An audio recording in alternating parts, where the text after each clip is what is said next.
Hey hello and welcome back future doctors and engineers. So यार आज फिर next 50 problems के हम यहाँ पे बात करने वाले, डिस्कशन करने वाले, क्योंकि ऑलरेडी 50 प्रॉब्लम्स का सॉल्यूशन आपको जा चुका है।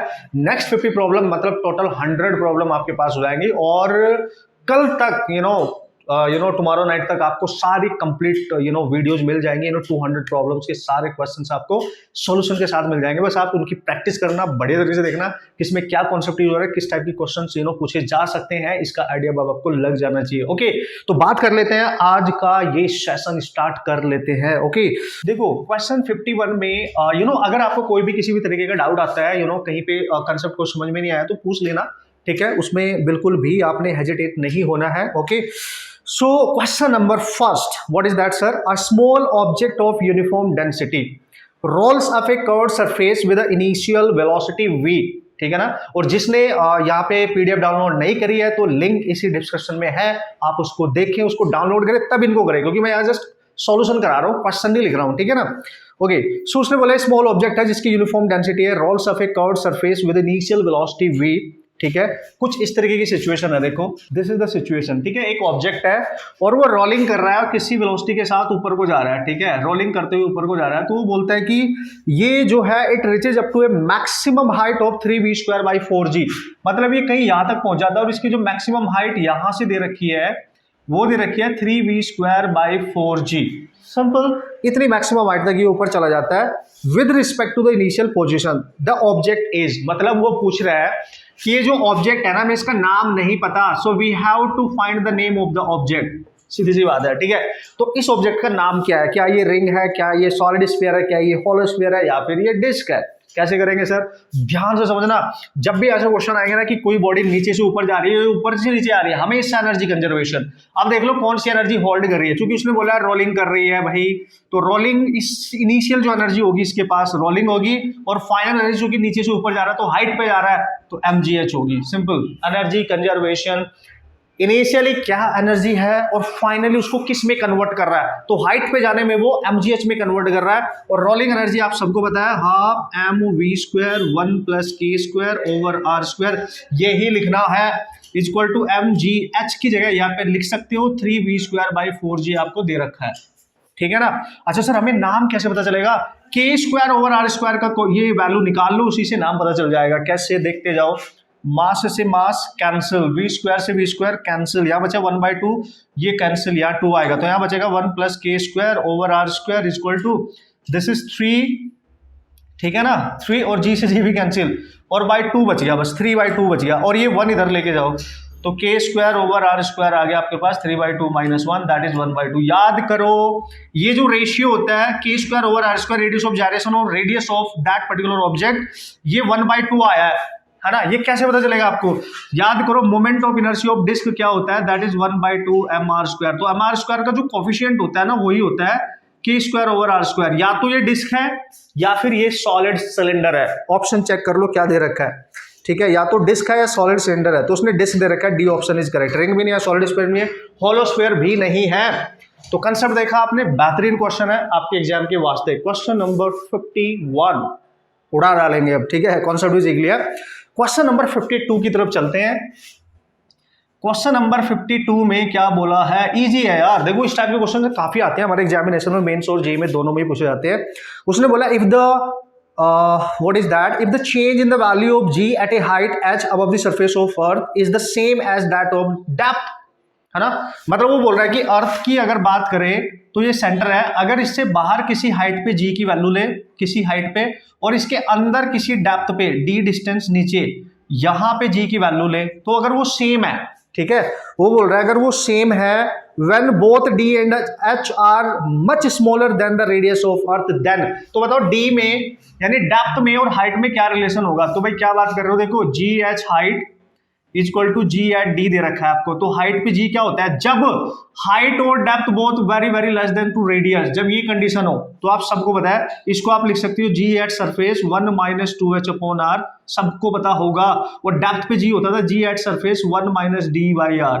आप देख सकते हो यहाँ पे सब कुछ सेम है, this one this one this one this one this one, बस डी और इसको सेम करना पड़ेगा, यानी D must be equal to 2h, यानी डेप्थ तो हाइट की डबल होनी चाहिए, या you can say height depth की हाफ होनी चाहिए, तब जाके डेप्थ पे और हाइट पे जी की वैल्यू सेम हो जाएगी।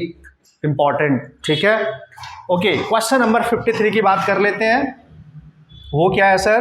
क्वेश्चन नंबर 53, उड़ा देना, हर एक कंसेप्ट को बहुत ध्यान से सीखना, बहुत मजा आने वाला है, सारे कंसेप्ट क्लियर होने वाले हैं और सारे इसी टाइप के क्वेश्चंस आप प्रैक्टिस करके जाओगे तो सिमिलर टाइप के क्वेश्चंस आपको पक्का पक्का एंड पक्का मिल जाएंगे, ठीक है।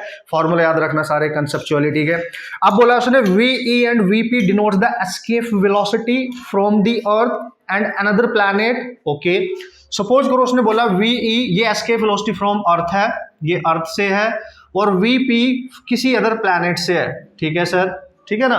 अब वो पता क्या बोल रहा है, उसने बोला the planet having the twice density as earth, यानी प्लैनेट की जो डेंसिटी है ना प्लैनेट की, वो अर्थ की डेंसिटी से डबल है। तो बताओ इनमें रिलेशन क्या होगा, ये पूछा गया है। ध्यान से समझना, जब भी कभी एस्केप वेलोसिटी को डेंसिटी के साथ रिलेट करे, ये मैं हमेशा बता चुका हूं, बहुत इंपॉर्टेंट कंसेप्ट है। तो you can use the escape velocity formula R under root rho, है ना। एस्केप वेलोसिटी रेडियस के डायरेक्टली प्रोपोर्शनल हो जाती है उसके, और डेंसिटी के अंडर रूट में डायरेक्टली प्रोपोर्शनल होती है। तो आप रेडियस यहाँ पे उसने डिफाइन नहीं किया तो सेम ले लेंगे, तो केवल डेंसिटी बची। तो अर्थ की एस्केप वेलोसिटी, ठीक है, प्लैनेट के escape velocity is equal to under root में अर्थ, चूंकि ये डायरेक्टली प्रोपोर्शनल है, अर्थ की डेंसिटी ओवर प्लैनेट की डेंसिटी। वैल्यू पुट कर दो, rho for earth and rho for planet 2 times दे रखा है, ये हो गया cancel. Now you can see guys, you can see, आप देख सकते हो यहाँ पे आएगा वीई, अर्थ के सरफेस से एस्केप, प्लैनेट के सरफेस से एस्केप 1 बाय अंडर रूट 2 आ गया, यानी ये आ गया under root 2 times of V E. चूंकि यहाँ पे रेडियस डिफाइन नहीं की गई है, this should be the correct answer.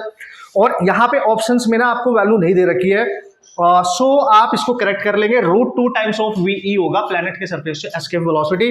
तो सी ऑप्शन में 2 नहीं रूट 2 होगा, समझ गए आप।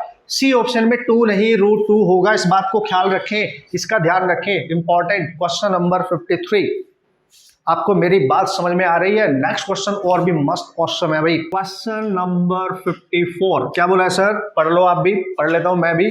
उसने बोला 2 identical satellites are at the height R and 7R from the Earth surface, ठीक है। Then which one of the following statement is correct? तो अलग अलग स्टेटमेंट दे रखी हैं। तो सबसे पहले तो देख लो, 2 आइडेंटिकल सैटेलाइट है, ठीक है, और अर्थ के सरफेस से, मतलब ऐसे समझो आप, ये अर्थ है और ये इसका सेंटर है, यहाँ से यहाँ तक डिस्टेंस तो रेडियस ही होगी। इसके सरफेस से एक सैटेलाइट कितने बाहर है, वो है r डिस्टेंस पे, ठीक है। ये पहला सैटेलाइट होगा यहाँ पे, ठीक है, ये फर्स्ट सैटेलाइट यहाँ पे होगा, ठीक है ना, जो r डिस्टेंस अवे है यहां से। तो सेंटर से ओवरऑल कितनी दूर होगा, यहां से सेंटर से इसकी डिस्टेंस कितनी होगी, ये होगी 2r, आप देख सकते हो r प्लस, क्योंकि डिस्टेंस सेंटर से लेते हैं। और जो दूसरा सैटेलाइट है इससे कितने बाहर है, वो है 7r डिस्टेंस अवे, है ना, वो यहाँ पे है सेकंड सैटेलाइट, समझ जाएंगे आप, इतनी ऑर्बिट में। तो सेंटर से कितनी दूर होगा वो, ये वाली डिस्टेंस हो जाएगी r2, दैट इज 8r, आप देख सकते हो 7 + 1 दैट इज 8r, ठीक है सर। तो ये ध्यान रखना, बस सेंटर से डिस्टेंस आपने लेनी है। पूछा क्या है, the ratio of total energy of both is 5। पहले ऑप्शन में बोल रहा है टोटल एनर्जी, और टोटल एनर्जी सैटेलाइट की होती है, ध्यान रखना, -gm mass of earth, mass of satellite over r, ठीक है, इनटू 2, टोटल एनर्जी ये होती है हमेशा, ध्यान देना, टोटल एनर्जी, ठीक है। अब ये सारी वैल्यू तो कांस्टेंट है, मतलब वो उसकी डिस्टेंस सेंटर से उसके इनवर्सली प्रोपोर्शनल है, तो पहले की दूसरे की एनर्जी तो r2 ओवर r1 आ जाएगा, मैग्नीट्यूड ले रहा हूं मैं, ठीक है। r2 दे रखी है आपको ये वाली 8r, और ये दे रखी r, ये हो गया कैंसिल, तो 8r है भाई, यानी दोनों की टोटल एनर्जी का दोनों की टोटल एनर्जी का रेशियो दिस इज 2, ये 2r थी, ठीक है, दिस इज 2, ये आ गया 4, ठीक है, क्योंकि ये डिस्टेंस जो है r1 वो 2r है, ठीक है, 4।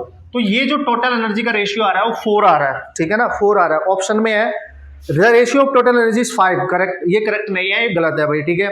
और अगर आप लास्ट ऑप्शन दे दो, the ratio of total energy is for both is 4, yes this is correct.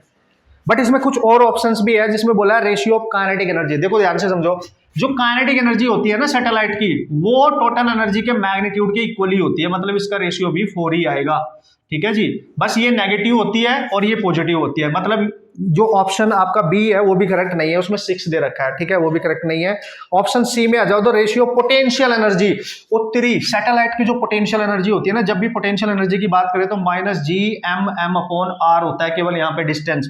तो जब आप इसको निकालोगे ना U1 ओवर U2 तो R2 ऊपर जाएगा ओवर R1, तो R2 है 8R और ये अभी R2R, ये हो गया कैंसिल, तो ये भी 4 आना चाहिए था, जबकि ये दे रखा है आपको 9। This is not correct. So the finally the correct answer is D option.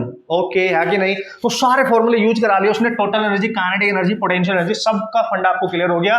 Formula आप याद रखें, ये रिलेशन है याद रखें, पोटेंशियल एनर्जी तो आपको कूल है, मतलब you can solve. Question number 54। अब बॉस बात करते हैं क्वेश्चन नंबर 55। तो वो बोल रहा है कि एक है हमारे पास यूनिफॉर्म स्फीयर है। सबसे पहले तो स्फीयर बना लो, ठीक है जी, स्फीयर बना लिया जिसका मास है m, ठीक है। उसने बोला मैग्नीट्यूड इसकी जो रेडियस है वो है r, ठीक है, रेडियस r है, बहुत ध्यान से देखेंगे आप, ठीक है ना। और उसने बोला है कि एक फोर्स F1 F2 एक्ट कर रहा है डिस्टेंस R1 और R2 पे, ठीक है। तो डिस्टेंस कुछ होंगी R1 R2, तो ऑप्शंस के अकॉर्डिंग आपने चलना पड़ेगा। पहले ऑप्शन में उसने बोला है कि F1 ओवर F2 की वैल्यू आ रही है R1 ओवर R2 कब, इफ जो R1 डिस्टेंस दे रखी है वो रेडियस से कम है और R2 भी रेडियस से कम है। इसका मतलब क्या हुआ, मतलब ये जब रेडियस से कम हो तो ये इंटरनल पॉइंट है, मतलब वो पॉइंट कहीं यहाँ पे होगा, और जब कभी इंटरनल पॉइंट होता है डिस्टेंस हमेशा R, कैपिटल R यानी उसकी रेडियस से कम होती है, तो इंटरनल पॉइंट पे जो इंटेंसिटी होती है ग्रेविटेशनल फील्ड की वो कितनी होती है, Gm/r³ इंटू स्मॉल r, मतलब इंटेंसिटी इंटरनल पॉइंट पे डिस्टेंस के सिंगल पावर के डायरेक्टली प्रोपोर्शनल होगी, और अगर इंटेंसिटी डायरेक्टली प्रोपोर्शनल है तो फोर्स भी डायरेक्टली प्रोपोर्शनल ही होगा। समझिए आप, फोर्स भी डायरेक्टली प्रोपोर्शनल ही होगा। इसका मतलब अगर मैं इसको R1 मान लूं और इसको कहीं पे R2 मान लूं, ठीक है, तो भाई आपको दिख रहा है यहाँ पे इस पे एक्ट करने वाला फोर्स और इस पे एक्ट करने वाला फोर्स R के डायरेक्टली प्रोपोर्शनल है, मतलब F1 over F2 you can write that is R1 over R2, ठीक है, ये ठीक है, बिल्कुल ठीक है, आप ध्यान से समझे इसको, ठीक है ना। So if R1 is less than, दोनों लेस देन है। अगर सेकंड की बात करूं ग्रेटर देन पे देखते हैं, अगर ग्रेटर हो, अगर ये R1 is greater than R है और R2 भी ग्रेटर देन है, ये तो आउटसाइड का पॉइंट है, मतलब सेंटर से बाहर होगा कहीं, और सेंटर से बाहर जो E की वैल्यू होगी ग्रेविटेशनल फील्ड की वो होती है Gm/r², यानी E is inversely proportional to 1/r²। तो फोर्स भी तो यही होगा, फोर्स भी तो इनवर्सली प्रोपोर्शनल ही होगा, है कि नहीं? सब समझ गया आप, क्योंकि फील्ड क्या होता है, फोर्स ओवर मास, तो इसके डायरेक्टली प्रोपोर्शनल होता है, ठीक है। तो यहां लिखेंगे आप F1 ओवर F2, तो R इनवर्सली प्रोपोर्शनल, तो R2 ऊपर जाएगा R1 नीचे आएगा, इसका होल स्क्वायर होना चाहिए इस कंडीशन पे, होल स्क्वायर होना चाहिए इस कंडीशन पे। ये है R1/R2, this is not correct, R2/R1 होना चाहिए, ठीक है ना, R2 बाई, और C तो ऑब्वियसली करेक्ट नहीं है, D भी करेक्ट नहीं है, D भी करेक्ट नहीं है, तो फर्स्ट ऑप्शन इज करेक्ट। तो बढ़िया तरीके से आपको पता होना चाहिए कि क्या है सिचुएशन, कैसे आपने क्वेश्चन को सॉल्व करना है। क्वेश्चन नंबर 56, ठीक है ना। ओके सर, 56 इस बार भी जो मेंस का एग्जाम हुआ उसमें भी इस टाइप का क्वेश्चन आया था। ओके, तो भाई नीट के लिए और मेंस के लिए दोनों के लिए वाहियात इंपॉर्टेंट है। क्या बात कर रहे हो sir? Yes, if the distance between earth and sun were half its present value. Okay, अगर हमारी अर्थ के बीच में, ठीक है, और सन के बीच में जो डिस्टेंस है वो ओरिजिनल की हाफ कर दे, ओरिजिनल सपोज करो R1 आ रहा है तो R2 बोल रहा है कि R/2 कर दे, ठीक है ना। तो बताओ बताओ बताओ, the number of days in a year would have been, एक साल में दिन कितने रह जाएंगे, मतलब कितने हो जाएंगे। तो जब भी ऐसा क्वेश्चन आए तो कैपलर्स थर्ड लॉ यूज कर लो। कैसे सर? टाइम की बात कर रहा है, टाइम पीरियड की बात कर रहा है, so T1 over T2 equal to R1 over R2 की होल पावर 3/2। दो मेथड है करने के, या तो ऐसे करो या दूसरा मेथड भी उससे भी कर सकते हो, बट ये ज्यादा इजी रहेगा आप लोगों के लिए। सो ईयर में बात कर रहा है तो T1 की वैल्यू आप 365 डेज ले सकते हैं एक साल में, ठीक है। T2 निकालना है, निकाल लो ना भाई। T2 निकालने के लिए 365/T2, R1 या R2 को बोला है, R1 से हाफ हो गई है, R1 हाफ तो ऊपर जाएगा 2, 3/2 ये कैंसिल, ठीक है ना। तो 365, this is T2, this is 2 की पावर 3/2, इसको आप लिख सकते हो 2√2। क्या बात कर रहे हो? यस, तो ये बनेगा T2 इक्वल टू 365/2√2, उड़ा डालो, लगभग 129 डेज के आसपास आएगा एक साल में, कितने दिन हो जाएंगे। आप चेक करें इसको बढ़िया तरीके से, 365 को 2√2 से डिवाइड करेंगे, लगभग इतना आंसर आपका आ जाएगा, ठीक है। तो सिंपली आप याद रखेंगे और बढ़िया तरीके से आप क्वेश्चन सॉल्व कर सकते हैं। जितने भी क्वेश्चन हम डिस्कस करने वाले हैं सब बेहतरीन हैं, आपके काम आएंगे। सिमिलर टाइप ऑफ प्रॉब्लम, जिस टाइप से क्वेश्चन हमारे एग्जाम में पूछे जाते हैं, ठीक है, बस सीख लो बढ़िया तरीके से। उसने बोला earth move around the sun in an elliptical orbit as shown in the figure, ठीक है भाई। तो ये क्वेश्चन नंबर कौन सा है सर? 57 है, ठीक है ना, 57 है। और दिस इज द सिचुएशन, ये सन है यहाँ पे, और यहाँ से जो अर्थ है पॉइंट ए से चलती है और यहाँ तक पहुँच जाती है पॉइंट बी तक, और ये डिस्टेंस है सन की, और सन को माना है इसने ओ पॉइंट पे, ठीक है, और ये ए है, ये बी है, ठीक है, और ये ऐसे रिवॉल्व कर रही है आपकी earth. This is the situation, come on. क्या बोला है भाई? उसने बोला the ratio O A over O B is X, यानी ओ से यहां से लेके यहां तक और ओ से बी, यानी ये डिस्टेंस का रेशियो दे रखा है एक्स, ये रेशियो आपको एक्स दे रखा है, अच्छी बात है।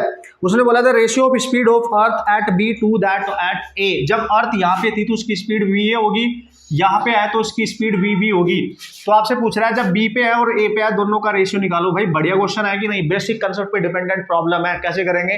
अर्थ चूंकि इलिप्टिकल पाथ में घूम रही है तो एंगुलर मोमेंटम हमेशा कांस्टेंट होता है, और एंगुलर मोमेंटम होता है M V R is equal to constant, mass पहले से कांस्टेंट, तो वेलोसिटी और उसकी डिस्टेंस का प्रोडक्ट कांस्टेंट होगा महाराज।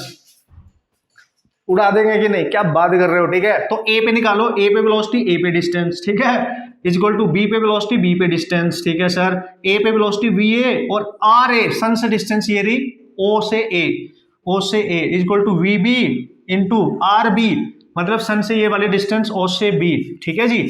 उसने दिया आपको O A over O B is equal to X, ठीक है, ओके।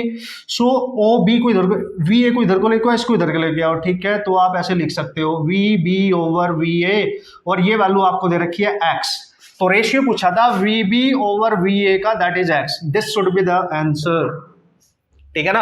अगर बी पे वेलोसिटी की बात करेंगे तो वो हो जाएगी x time of V A, है ना। बी पे वेलोसिटी की बात करेंगे तो ये हो जाएगी। तो क्वेश्चन का आंसर आप देख लो, फर्स्ट अंडर रूट एक्स है, नहीं सही है। सेकंड एक्स इंटू वी है, अगर ए पे वेलोसिटी वी हो जाए, वैसे तो रेशियो पूछा है ना उसने, तो एक्स आंसर आना चाहिए आपका, तो बी को आप करेक्ट कर सकते हो, वी को हटा देना वहां से। अगर बी पे वेलोसिटी पूछता है तो एक्स टाइम वी होती है, अगर ए पे वी वेलोसिटी है, सी और डी तो ऑब्वियसली इंपॉसिबल, ठीक है ना। समझ गए होंगे आप कंसेप्ट, ठीक है।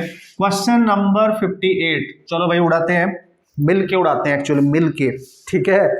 ये देखो यार, आप ना लगातार क्वेश्चंस हैं, ये आप खुद भी कर सकते हो उनको, फिर भी जल्दी जल्दी से मैं बता देता हूं। The value of g at the certain height h above the free surface of earth is x/4, okay. वो बोल रहा है कि g की वैल्यू अर्थ के सरफेस से बाहर किसी हाइट पर है x/4, ठीक है, किसी हाइट पे, ठीक है, यहां से लेके यहां तक, okay. Okay, where x is the value of g at the surface of earth, ये जो x है ये g एट सरफेस है ये, ठीक है। उसने बोला है जो x है यहाँ पे वो g की वैल्यू है सरफेस ऑफ अर्थ पे, जब आप सरफेस ऑफ अर्थ पे हो, ठीक है ना। देन हाइट h इज, क्या बात कर रहे हो यार, हाइट निकालनी है, ओके मैन, ओके। तो कैसे करें भाई, देखो ध्यान से, आपको पता है इस हाइट h पे g की वैल्यू का फॉर्मूला क्या होता था, ठीक है ना, देखो ध्यान से। तो g की वैल्यू का फॉर्मूला होता है आपके पास g at any height is equal to g at surface into h over h plus r का होल स्क्वायर, ठीक है ना। यही होता है ना बॉस, यही होता है, ठीक है। और g ऊपर जाने पे कम हो रहा है, ठीक है। तो यहाँ पे पटक दो इसको, क्या पटको सर, g एट हाइट है x/4, तो x/4, और g एट सरफेस, ये भी तो सरफेस वाला है, ये भी x होगा सर, तो h/h प्लस r का होल स्क्वायर, ये कैंसिल, 1/2 का स्क्वायर लिख सकते हो, और इसको लिख सकते हो h over h plus r, ठीक है, का होल स्क्वायर, स्क्वायर कैंसिल कर दो, तो यहाँ पे आएगा half equal to h/h plus r, cross multiply कर लो तो 2h equal to h plus r, तो h इक्वल टू r के इक्वल आ गया, यानी जो हाइट है वो रेडियस के इक्वल होनी चाहिए, ठीक है। रेडियस के, ए ऑप्शन इज करेक्ट। एक बार आप भी कैलकुलेशन चेक कर लेंगे, ओके यार। अब क्वेश्चन नंबर 59 की बात कर लेते हैं। क्वेश्चन नंबर 59 में क्या बोला गया है, acceleration due to gravity on moon is 1/6 of the acceleration due to gravity on earth, यानी एक्सेलरेशन जो मून पे है, जी की वैल्यू एट मून वो है, जी की वैल्यू एट अर्थ की 1/6, ठीक है, ओके। सो और क्या बोला है sir, if the ratio of density of earth and moon, यानी अर्थ की डेंसिटी ओवर मून की डेंसिटी रेशियो दे रखा है 5/3, ठीक है सर। तो बताओ रेडियस ऑफ मून क्या होगी, देखो भाई ध्यान से समझना, जब भी जी की वैल्यू की बात करेगा इन टर्म्स ऑफ डेंसिटी, तो हमेशा याद रखना जी इन टर्म्स ऑफ डेंसिटी होती है 4/3 पाई जी रो इंटू आर, ठीक है ना। ये रेडियस होती है, और ये पूरी क्वांटिटी आपकी कांस्टेंट है। तो जी जो होता है ना इन टर्म्स ऑफ डेंसिटी, जो जी होता है ग्रेविटेशनल एक्सेलरेशन, वो डेंसिटी ऑफ द प्लैनेट और रेडियस पे डिपेंड करता है। ठीक है, तो g at earth over g at planet लिख लो आप, ठीक है ना, equal to rho of earth rho of planet, मतलब मून, ठीक है, मून की बात कर रहा है वो, तो ये मून की बात कर रहा है वो, तो radius of earth radius of moon, बस वैल्यू पुट कर दो। बस याद रखना ये रिलेशन वेरी वेरी इंपॉर्टेंट, यानी जी की value in terms of density, actual value तो जी की आपको पता ये होती है जीएम अपॉन आर स्क्वायर, मास को चेंज कर दो वॉल्यूम इनटू डेंसिटी, तो यही आएगा। ठीक है, पुट अप करो, जीई ओवर जीएम दे रखा है आपको, ये रहा जीई, नीचे 6 ऊपर जाएगा तो 6 आ जाएगा, equal to rho E over rho M दे रखा है क्या, रो ई ओवर एम 5/3 दे रखा है। सर क्या बात कर दी, और यहाँ पे है R E over R M, ठीक है, ये नीचे आएगा तो आर एम आ गया 5/18 ऑफ आर ई, तो this is your required answer. The radius of moon in terms of the radius of earth is 5/18। Match कराओ, है कोई, हाँ पहला ही है उड़ा देंगे बॉस, ठीक है पहला ही है। तो क्या बोला है sir, the minimum energy required to launch a satellite mkg satellite from a earth surface in a circular orbit at an altitude of 2r where r is the radius of earth। ठीक है sir, the minimum energy required to launch a satellite from earth surface, समझना, यानी ये अर्थ है और अर्थ के centre से यहाँ तक की डिस्टेंस तो रेडियस के इक्वल होती है, और सैटेलाइट सपोज करो यहाँ पे है और यहाँ से यहाँ तक लेके जा रहे हो आप उसको, है ना, अर्थ के सरफेस से कितनी हाइट ऊपर लेके गए 2r तक, तो सेंटर से कितनी डिस्टेंस ऊपर लेके गए 3r, ठीक है, और अर्थ के सरफेस पे एनर्जी ले लो U1, यहाँ पे एनर्जी ले लो U2। ध्यान से समझना, जब भी कभी आपसे इस टाइप का क्वेश्चन पूछा जाएगा कि minimum energy required to launch a satellite, तो कितनी एनर्जी की रिक्वायरमेंट होगी वो आपने निकालना है। तो जो एनर्जी हम यहाँ निकालेंगे वो निकालेंगे फाइनल एनर्जी माइनस इनिशियल। जो इनिशियल एनर्जी है वो अर्थ के सरफेस पे है, ये किसी हाइट पे है, और ये अर्थ के सरफेस पे है। अर्थ के सरफेस पे एनर्जी हमेशा होती है -Gm m ओवर, ठीक है ना, r, ठीक है, ये होती है, हमेशा ध्यान देना, अर्थ के सरफेस पे, यानी रेडियस ऑफ अर्थ पे डिपेंड करती है केवल। लेकिन हाइट पे जो एनर्जी होती है, हाइट पे एनर्जी होती है -Gm मास ऑफ अर्थ, और जो सैटेलाइट है उसका मास over 2r, r is the distance from the centre, ये याद रखना, बस ये जरूरी है, ये जरूरी है, ठीक है। तो E आ जाएगा सर हमारे पास -Gm m over 2r, r मतलब distance from centre to this height, तो 2r plus r that is 3r, तो लिखेंगे आप 3r माइनस, यहाँ पे लिखेंगे minus of Gm m over r। Solve कर लो, कितना आएगा 6, ये प्लस है 5/6 आएगा Gm m upon r। This is your answer, this is your required answer. इसी तरीके से करना है, बहुत ध्यान से करना है, बहुत सही तरीके से सॉल्व करना है क्वेश्चन, ठीक है। ओके, क्वेश्चन नंबर 61 में क्या है सर, इजी है यार, देखो 61 इज वाहियात इजी। क्वेश्चन 61 में पता है क्या बोला है, वो बोल रहा है the orbital velocity of an satellite in a circular orbit just above the surface of earth is v0। तो ऑर्बिटल वेलोसिटी v0 यार ये होती है जब भी हम ऑर्बिट की बात करते हैं Gm अपॉन r, यही होती है ना भाई, ठीक है ना, ऑर्बिटल वेलोसिटी तो यही होती है, ठीक है। The orbital velocity of the satellite orbiting at an altitude of half of the radius, उत्तरी, अगर वो इतनी हाइट पे चला जाए यहाँ पे कि उसकी जो हाइट दे रखी है ये रेडियस की हाफ है, तो सेंटर से डिस्टेंस कितनी होगी टोटल यहाँ से यहाँ तक, तो सेंटर से डिस्टेंस हो जाएगी r प्लस हाफ यानी 3/2r। तब ऑर्बिटल वेलोसिटी बताओ कितनी होगी, तो देखो हमें पता ऑर्बिटल वेलोसिटी डिस्टेंस के इनवर्सली प्रोपोर्शनल है, तो हम लिखेंगे v1 over v2 equal to √r2 over r1, ठीक है।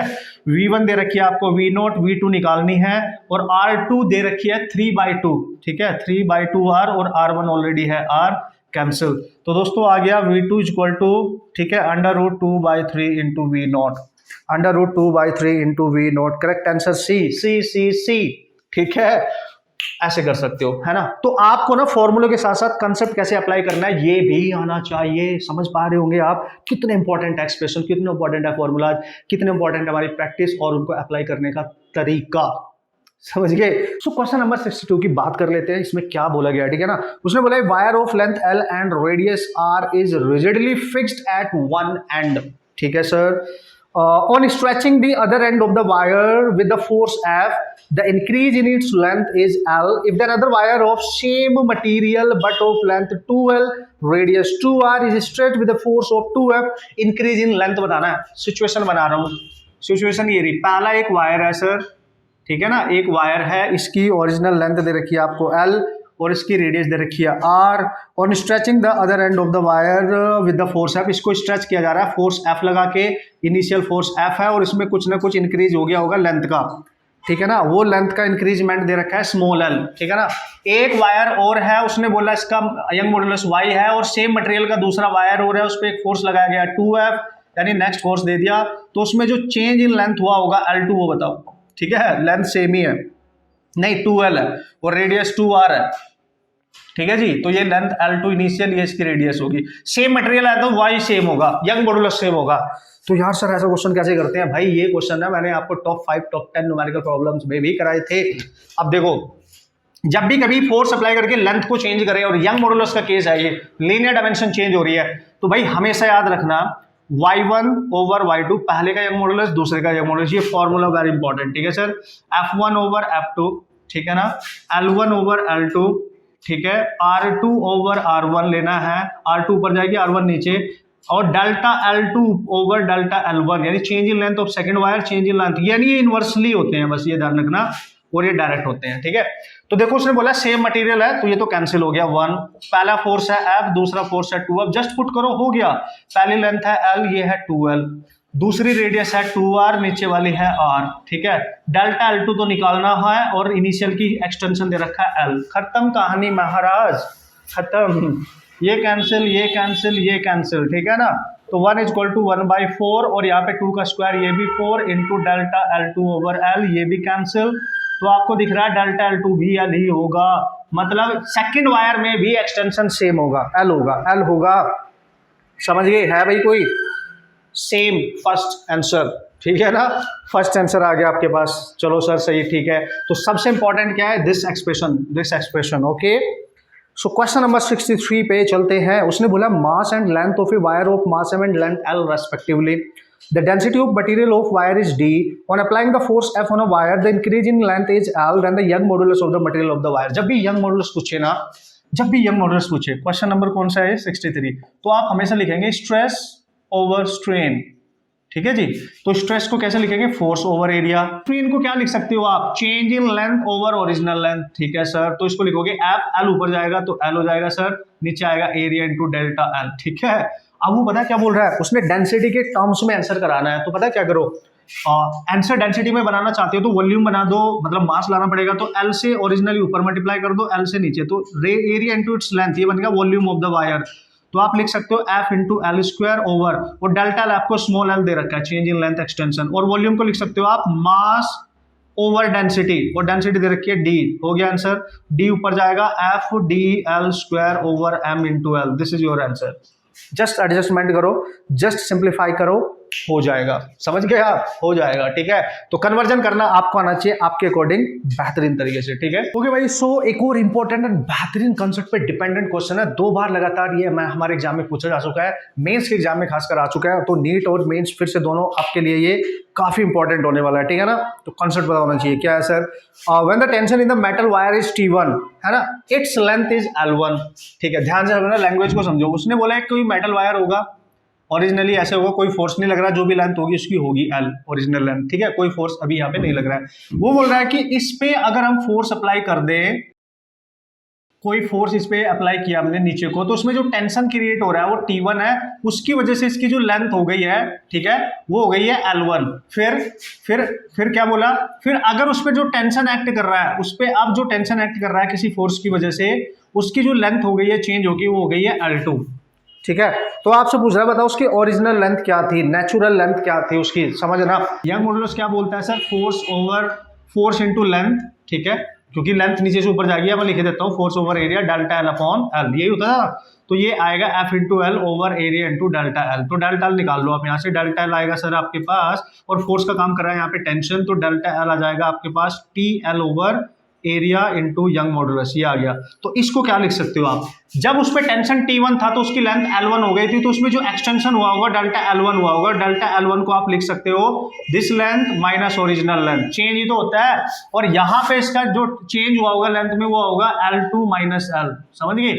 जब इस पे फोर्स ये अप्लाई किया गया तो ये लिख सकते हो आप। और डेल्टा L आप देख सकते हो यहाँ पे, ये सारी वैल्यू कांस्टेंट है, ठीक है ना। आप ध्यान से देखो, इसका डायरेक्टली प्रोपोर्शनल है और उसके डायरेक्टली प्रोपोर्शनल है। तो जब आप फर्स्ट वायर के लिए लिखोगे ना डेल्टा L, तो क्या लिखोगे, ये L1 minus L original length जो भी है उसकी, ओरिजिनल लेंथ को ना उसने कैपिटल L माना है, ओरिजिनल लेंथ को कैपिटल L माना है, ठीक है जी। तो आप लिखोगे TL ओवर AY, ठीक है सर, इक्वेशन नंबर 1। दूसरा आपको ये लिख सकते हो, तो L2 minus L is equal to TL over AY, equation number 2।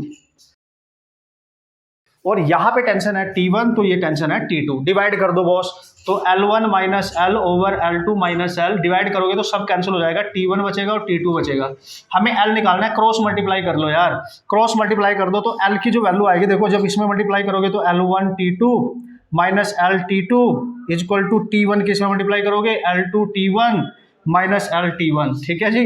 तो हमें चाहिए L, तो L वाले टर्म्स अलग कर लो, बाकी अलग कर लो, इसको इधर लेके जाओ, इसको इधर लेके आओ, तो L1 T2 minus L2 T1, और ये इधर जाके हो जाएगा L कॉमन आ जाएगा, तो ये आएगा T2 minus T1। Now you can सी, है ना, T2 माइनस T1। सो L आपके पास आ जाएगा L1 T2 minus L2 T1 divide में T2 माइनस T1। चेक कर लो, this is your original length, come on guys, ठीक है ठीक है। तो L1 T2 minus L2 T1, तो C option is correct option. Check करें आप, तो बेसिक है, बढ़िया है, कंसेप्ट है, याद रखना है, ठीक है, ओके, याद रखना है, ठीक है सर। अब चलते हैं नेक्स्ट प्रॉब्लम 65। एक वेसल है जिसमें ऑयल है जिसकी डेंसिटी है 0.8 ग्राम पर सीसी ओवर मरकरी जिसकी डेंसिटी है 13.6 ग्राम पर सीसी, ठीक है। Homogeneous sphere floats with the half its volume emerge in the mercury and other half in oil, then the density of material of the sphere. क्या बात कर रहे हो, बढ़िया क्वेश्चन। उसने बोला एक वेसल ले लो, ठीक है, इसमें मरकरी है, ये देखो ऐसे, ठीक है, और इसके ऊपर ऑयल है, ठीक है, इसके ऊपर ऑयल है। सपोज करो यहाँ से सेपरेशन मान लो, तो ऑयल यहाँ पे है और ये मरकरी है, समझ गए आप। और इसमें ना एक होमोजेनियस स्फीयर फ्लोट कर रहा है, और ऐसे फ्लोट कर रहा है कि उसका हाफ वॉल्यूम ऊपर है और हाफ नीचे है। तो ये जो वॉल्यूम है उसका, ये V/2 है टोटल का, और ये भी V/2 है, हाफ ऊपर हाफ नीचे, ऐसे मान लो ना यार, ठीक है। उसने बोला density of material of the sphere, मान लिया इसकी डेंसिटी है सिग्मा, ठीक है। तो क्या करोगे, देखो सीधी सी बात है, देखो इसका हाफ पोर्शन जो है स्फीयर का अप वाले में है और हाफ डाउन में, तो डाउन वाला भी इस पे थ्रस्ट अप्लाई करेगा और अप वाला भी इस पे थ्रस्ट अप्लाई करेगा। तो जो ऑयल है उसका अप थ्रस्ट और जो मरकरी है उसका अप थ्रस्ट, ठीक है, और इसका जो ओवरऑल वेट है वो डाउनवर्ड रहेगा। तो आप लिख सकते हो यहाँ पे वेट बैलेंस हो रहा है up thrust by oil plus up thrust by mercury. खत्म कहानी यार, क्या बात कर रहे हो। तो वेट ऑफ द बॉडी को क्या लिखोगे, mg, ठीक है, mg, ठीक है। अप थ्रस्ट क्या होता है, ठीक है, अप थ्रस्ट भी mg ही होता है, mass of the liquid displaced by the body. तो भाई कितना मास वो डिस्प्लेस करेगा, ऑयल वाला मास कितना होगा, देखो g प्लस मरकरी वाला मास कितना होगा इनटू g। ऐसे आप ध्यान से देखिए, g को तो पहले उड़ा दो। इसके बॉडी के मास को आप लिख सकते हो वॉल्यूम इनटू डेंसिटी। स्फीयर का वॉल्यूम क्या है, v है, डेंसिटी कितनी है उसकी, सिग्मा। इसको लिखोगे वॉल्यूम इनटू डेंसिटी।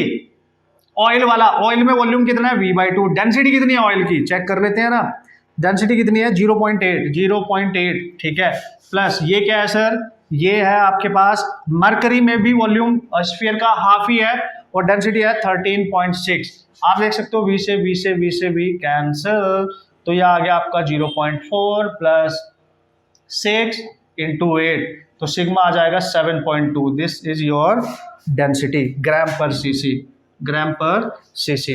सिंपल, बेहतरीन कंसेप्ट। क्या यूज किया मैंने, आर्किमिडीज प्रिंसिपल, ठीक है ना, आर्किमिडीज प्रिंसिपल। आधा वॉल्यूम ऊपर था बॉडी का, आधा नीचे, तो टोटल वॉल्यूम उसका वेट को बैलेंस करेगा, दोनों अप थ्रस्ट अप लगेंगे, ठीक है। और अप थ्रस्ट को आप लिख ही सकते हो, ठीक है, किस तरीके से लिखते हैं हमें पता है बॉस, ठीक है, कर लेंगे ना। क्वेश्चन नंबर 66 बात करेंगे, क्वेश्चन नंबर 66 की, ठीक है। व्हाट इज दैट सर, देखो भाई, very important expression, very important question. एक अच्छा क्वेश्चन आएगा तो कैसा आता है भाई, ये आप ध्यान देखेंगे।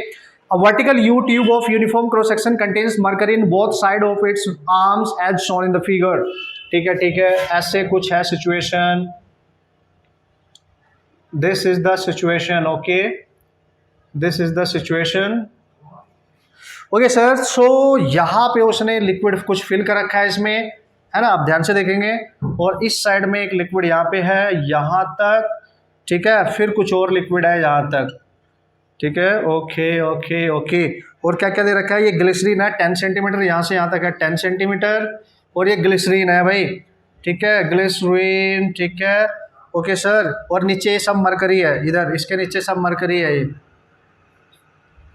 ये पूरा मरकरी है ये यहाँ तक, ठीक है, और ये इससे ऊपर ये ग्लिसरीन है, इसके नीचे सारा मरकरी है, ठीक है, दिस इज योर मरकरी, ये पूरा मरकरी है यहाँ तक, ठीक है। ओके, सो ऑयल की डेंसिटी भी दे रखी है, मरकरी की डेंसिटी भी दे रखी है, तो length of the oil column पूछ रहा है, ठीक है, ये लेंथ पूछ रहा है। अब ध्यान से देखो आप, इस वाली आर्म में की अगर मैं बात करूं जिसमें ग्लिसरीन है, ये वाला लेवल देखो, अगर मैं इसको एक बॉटम लाइन यानी इक्विवेलेंट प्रेशर लाइन ड्रॉप करूं ऐसे, ठीक है, इस वाली आर्म में इस पॉइंट पे प्रेशर और इस वाली में इस पे पॉइंट प्रेशर सेम होगा, इसको पॉइंट ए मान लो और इसको पॉइंट मान लो आप बी, दोनों ओपन है तो ऊपर से एटमॉस्फेरिक दोनों में सेम लग रहा होगा, ठीक है, क्योंकि नीचे सेम टाइप का लिक्विड है।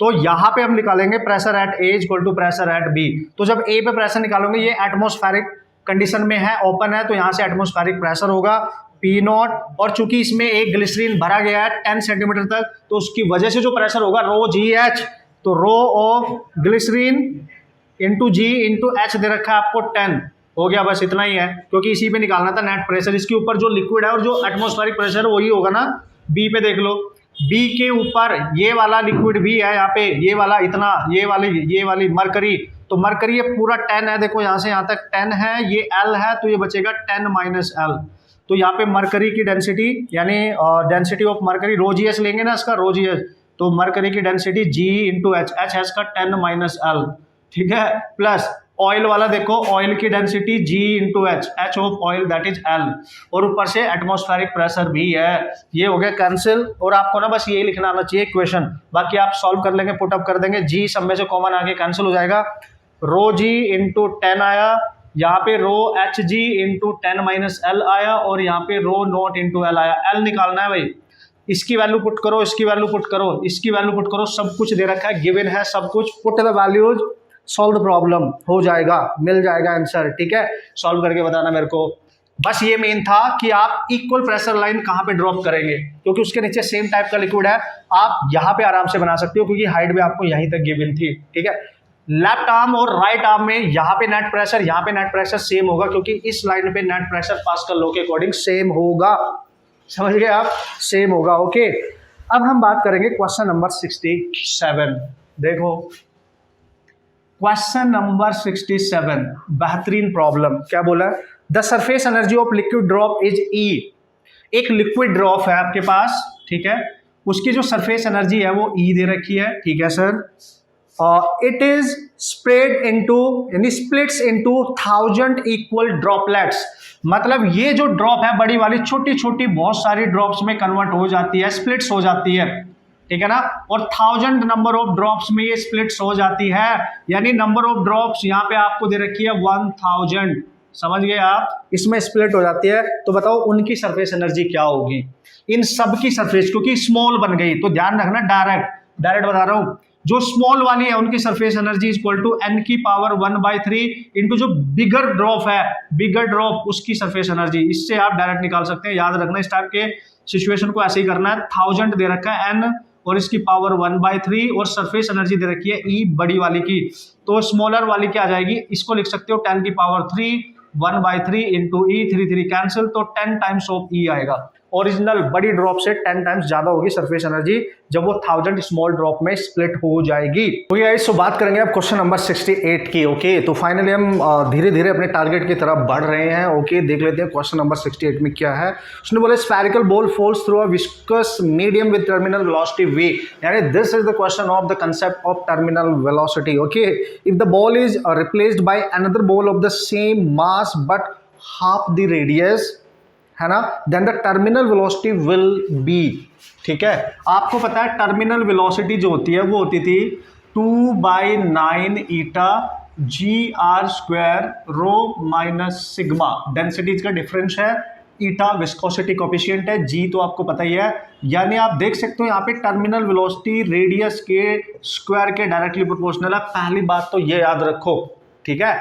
अब इस क्वेश्चन में एक चीज ध्यान देने वाली है, उसने बोला जो मास है ना वो कांस्टेंट है, और अगर मास कांस्टेंट है, बॉल की बात कर रहा है ना, एक बॉल की बात कर रहा है वो भी स्फेरिकल, तो मास को हम लिख सकते हैं वॉल्यूम इंटू डेंसिटी। तो मास को हम लिख सकते हैं वॉल्यूम होता है स्फेयर का 4/3r³ इंटू डेंसिटी।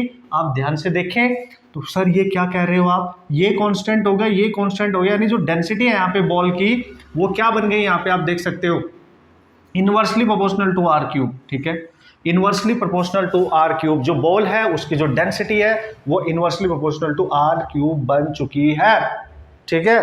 तो क्या करेंगे सर, तो यहाँ पे ध्यान रखना है कि जो टर्मिनल वेलोसिटी है ये r पे डिपेंड कर रही है, और टर्मिनल वेलोसिटी डेंसिटी r पे डिपेंड कर रही है, टर्मिनल वेलोसिटी भी r पे डिपेंड कर रही है। तो यार सर कैसे निकालेंगे फिर, तो हमें यहाँ पे देखना पड़ेगा कि इसके टर्म्स में हम इसको किस तरीके से रिप्लेस कर सकते हैं, ठीक है। हम इसके टर्म्स में इसको कैसे रिप्लेस कर सकते हैं चेक करना पड़ेगा, क्योंकि मास और इसको हमने कन्वर्ट करके देख लिया है, ठीक है। अब क्या लिखेंगे, तो हम लिखेंगे, हमें पता है ये टर्मिनल वेलोसिटी ये डेंसिटी के भी डायरेक्टली प्रोपोर्शनल है, तो आपको लिखना पड़ेगा v1/v2 इक्वल टू r1/r2 का होल स्क्वायर इनटू, ठीक है। आप इसको लिखेंगे r1/r2, ठीक है, सॉरी ρ1/ρ2, ठीक है। तो ये बन जाएगा v1/v2 equal to r1/r2 whatever जो भी है, ठीक है, इसका स्क्वायर कर दो इनटू ρ1/r2, अगर मैं ऐसे निकालूं तो r2/r1 का क्यूब आएगा, ठीक है। तो आप देख सकते हो ये दो कैंसिल, एक कैंसिल, तो यहाँ बचेगा r2/r1। अब आप कर सकते हो v1/v2, now you can write r2 को, उसने बोला है जो r2 है सेकंड बॉल की रेडियस वो हो चुकी है आपके पास हाफ फर्स्ट से, तो आप लिखेंगे r/2 इंटू r1, ये हो गया कैंसिल, तो v2 you can write 2v1, ठीक है, 2v1 चेक करें आप। तो this is your correct answer. तो इस बात का यहाँ पे ख्याल रखना था कि मास को कांस्टेंट करने से डेंसिटी और उसकी रेडियस का रिलेशन आपको मिल जाएगा, ये बहुत जरूरी था हमारे लिए, ठीक है। ओके यार, तो उसमें एक चीज याद रखना, मैंने यहाँ पे ना बॉल की जो डेंसिटी है वो रो मानी है, यहाँ पे मैंने जबकि रो माइनस सिग्मा लिखा है, तो आप इसको लिखेंगे सिग्मा माइनस रो। ये बॉल की डेंसिटी है, लिक्विड की डेंसिटी है, मतलब जो भी विस्कस लिक्विड होगा आपके पास ये उसकी डेंसिटी है, तो ध्यान रखना है आपने, ठीक है। Okay sir, next question number 69।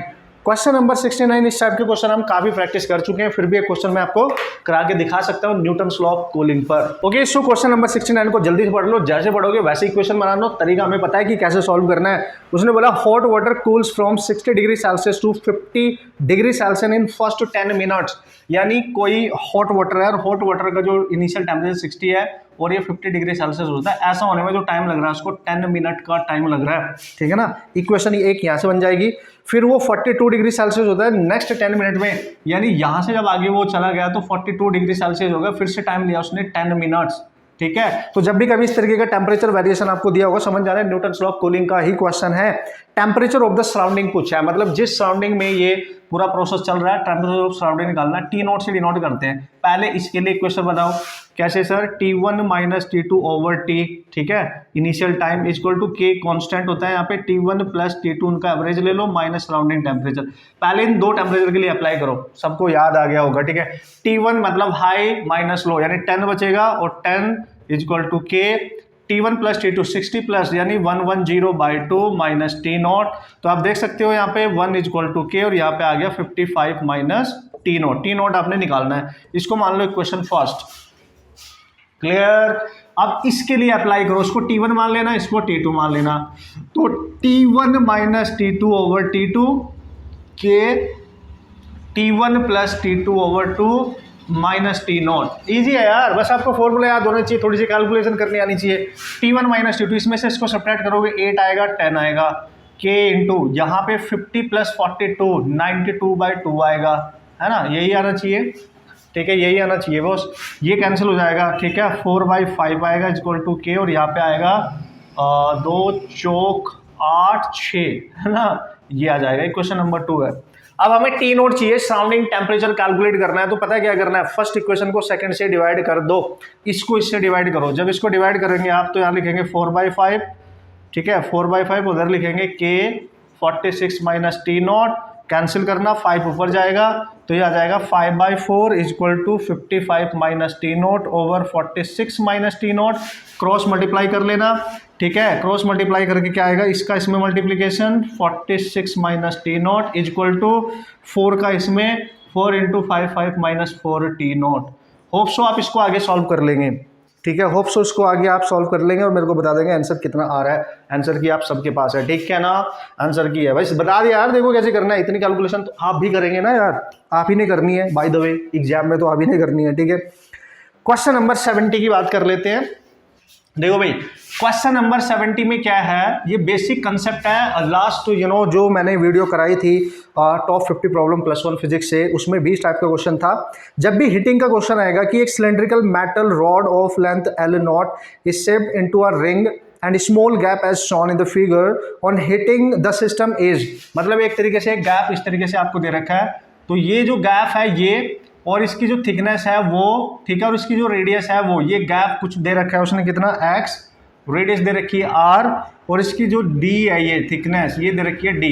जब भी हिटिंग करते हैं तो तीनों की तीनों इंक्रीज होंगी, ध्यान बस ये रखना है। हिटिंग करने पे x भी, r भी और d भी तीनों ही इंक्रीज होंगी, बस इतना याद रखेंगे आप। एक्सपेंशन होगा क्योंकि, ठीक है, तो तीनों इंक्रीज कर जाएंगी, ठीक है ना, याद रखियो। क्वेश्चन नंबर 71 अभी तो किया इस टाइप का क्वेश्चन, अपने आप करना है। Question number 70 Newton law of cooling का अपने आप कर लेना है। Question number 72, okay guys, so you don't worry, you just solve all these problems, है ना। तो आपका जो कॉन्फिडेंस है वो बहुत बेहतरीन हो जाएगा जस्ट बिफोर द एग्जाम, और आपको सिमिलर टाइप के क्वेश्चन मैं बार बार बोल रहा हूँ डेफिनेटली मिल जाएंगे कंसेप्ट से मैच करते हुए सेम टाइप के क्वेश्चंस, ठीक है ना। सो उसने बोला PV plots for 2 gases during the adiabatic expansion as shown in the figure. एक एडियाबैटिक एक्सपेंशन उसने दिया है, पीवी डायग्राम है कुछ इस तरीके से, ठीक है। एक्सपेंशन हो रहा है तो डाउन आ रहा होगा प्रोसेस, ये ग्राफ 1 है, ये 2 है, ठीक है, प्रोसेस 1 एंड 2 है। उसने बोला the plot 1 and the plot 2 should be corresponding should be.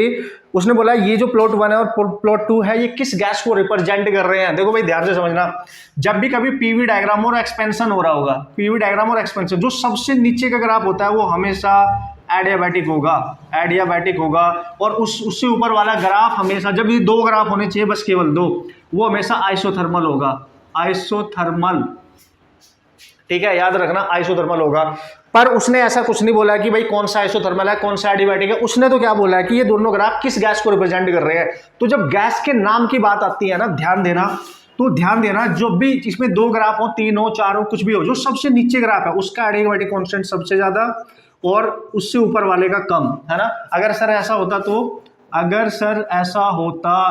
होता और भी बहुत सारे ग्राफ, तो जो सबसे नीचे है ये वाला 1 2 3 4, तो 1 का, फिर उससे ऊपर वाले का, फिर उससे वाले का, फिर नेक्स्ट जो सबसे ऊपर होगा उसका एडियाबैटिक कांस्टेंट सबसे ज्यादा होगा। तो इस ग्राफ में देखने से पता चल रहा है इस वाले का एडियाबैटिक कांस्टेंट ज्यादा है और इसका कम है। और ध्यान रखना मोनोएटॉमिक गैस का एडियाबैटिक कांस्टेंट डाईएटॉमिक गैस से ज्यादा होता है, क्योंकि मोनोएटॉमिक गैस का होता है 5/3 और डाईएटॉमिक गैस का होता है 7/5। ये कम है, ये ज्यादा है। That's why we can say कि ये ग्राफ जो है S2, graph 2 will represent a monoatomic gas that is helium, graph 1 represent a diatomic gas that is oxygen, according to the given options, ठीक है। उसने पूछा है कि प्लॉट 1 किसको रिप्रेजेंट कर रहा है, प्लॉट 1 ऑक्सीजन को रिप्रेजेंट कर रहा है, प्लॉट 2 हीलियम को रिप्रेजेंट करना है कि नहीं। बेहतरीन क्वेश्चन, 2 ही कंसेप्ट मैंने आपके क्लियर करा दिए। नाम पूछता तो भी बता दिया, गैस का नाम पूछा तब भी कर लेंगे। क्वेश्चन नंबर 73 ऑलरेडी, वैसे भी ये क्वेश्चन हम पहले भी कर चुके हैं बट जल्दी से मैं आपको बता देता हूँ, ठीक है। उसने बोला सर यहाँ पे ग्राफ दे रखा है V वर्सेस P ग्राफ, ये P है ये V है, ठीक है जी, ठीक है। और ग्राफ कुछ इस तरीके से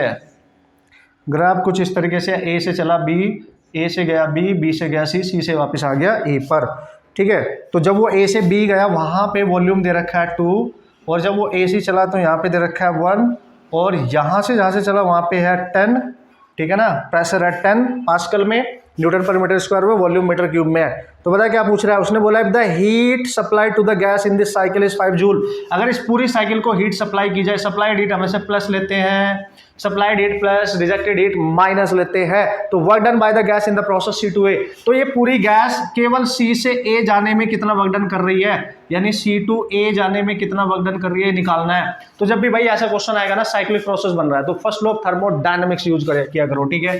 कैसे सर? भाई आपको बताया Q इक्वल टू होता है W प्लस डेल्टा U, और चेंज इन इंटरनल जीरो होगा क्योंकि साइक्लिक प्रोसेस है, cyclic cyclic cyclic. Heat supply हो रही है 5, टोटल वर्क डन है ये, टोटल वर्क डन A से B तक, B से C तक, तो लिखेंगे A से B, B से C प्लस C से, कंप्लीट हो गया ना, A B C, ठीक है। अब देखो, ठीक है, A से B देखो, पहले A से B जाने पे कितना वर्क डन होगा, पहले प्रोसेस पहचानो कौन सा है। ये जो लाइन है ये इस प्रेशर वाली लाइन के परपेंडिकुलर है, मतलब ये प्रेशर कांस्टेंट की लाइन है, आइसोबैरिक, तो उसका फॉर्मूला होता है PV2 माइनस V1, ठीक है सर। अब BC देखते हैं, B से C जो लाइन है ये वॉल्यूम पे परपेंडिकुलर है, मतलब ये वॉल्यूम कांस्टेंट है, और वॉल्यूम कांस्टेंट है तो वर्क डन 0 प्लस CA, यही तो निकालना है। तो यार यहाँ पे लिखेंगे 5 इक्वल टू, प्रेशर कितना दे रखा है, A से B जा रहा है तो A पे और B पे सेम प्रेशर है 10, और A से जब B गया तो फाइनल है, फाइनल वॉल्यूम है 2, और A से गया तो वॉल्यूम है 1, तो ये आ गया आपका plus WCA and this is you can write 10 यानी माइनस 5CA आ जाएगा, -5 जूल। आपको दिख रहा होगा, दिस इज -5 जूल। ओके, तो ध्यान से समझेंगे आप, ध्यान से करेंगे और बढ़िया तरीके से क्वेश्चन सॉल्व कर सकते हैं, ठीक है। अब दोस्तों बात करते हैं हम question number, what is that sir, question number 74, ठीक है जी।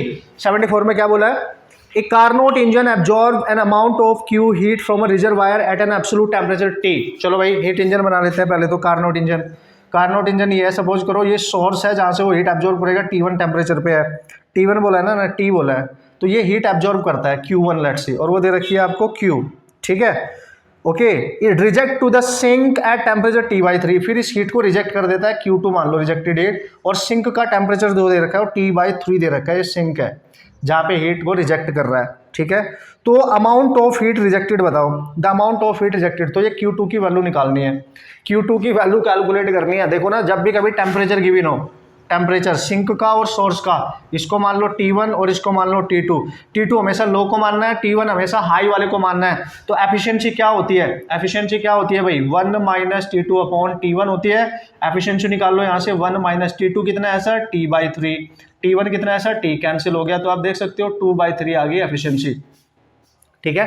एफिशिएंसी आ गई 2/3, और आपको बताया हीट इंजन के केस में जो एफिशिएंसी है उसको हम क्या लिख सकते हैं, एफिशिएंसी को लिख सकते हैं हम, देखो भाई नॉर्मली एफिशिएंसी होती है क्या, आउटपुट है ना ओवर इनपुट, ठीक है। और आउटपुट में आपको क्या मिला है, देखा, ठीक है, आउटपुट में आपको क्या मिला है, एफिशिएंसी, यहाँ से देख लो आप, तो यहाँ पे आपको मिला है, ये दे दिया 2/3 इफिशियंसी, और आउटपुट में मिला है वर्क, इनपुट में दिया है Q1, और Q1 आपको Q दे रखा है, तो वर्क आ गया यहाँ से 2/3 इंटू Q1, यानी वर्क आ गया 2/3 इंटू Q1 सप्लाइड हीट है वो दे रखी है, ठीक है। तो यहाँ से आप देख सकते हो यार, यहाँ पे कंजर्वेशन ऑफ एनर्जी अगर आप अप्लाई करोगे तो Q1 एंटर कर रहा है इंजन में, ठीक है, और आउटपुट में Q मिल रहा है और आउटपुट में ये मिल रहा है, तो Q1 को आप लिख सकते हैं W प्लस Q2, और W हमें Q2 चाहिए, तो Q2 आ जाएगी आपकी Q1 माइनस W, Q है ये, और माइनस ये कितना है सर 2/3 Q, और ये आ गया Q/3, आप चेक करें, दिस इज Q/3, ठीक है।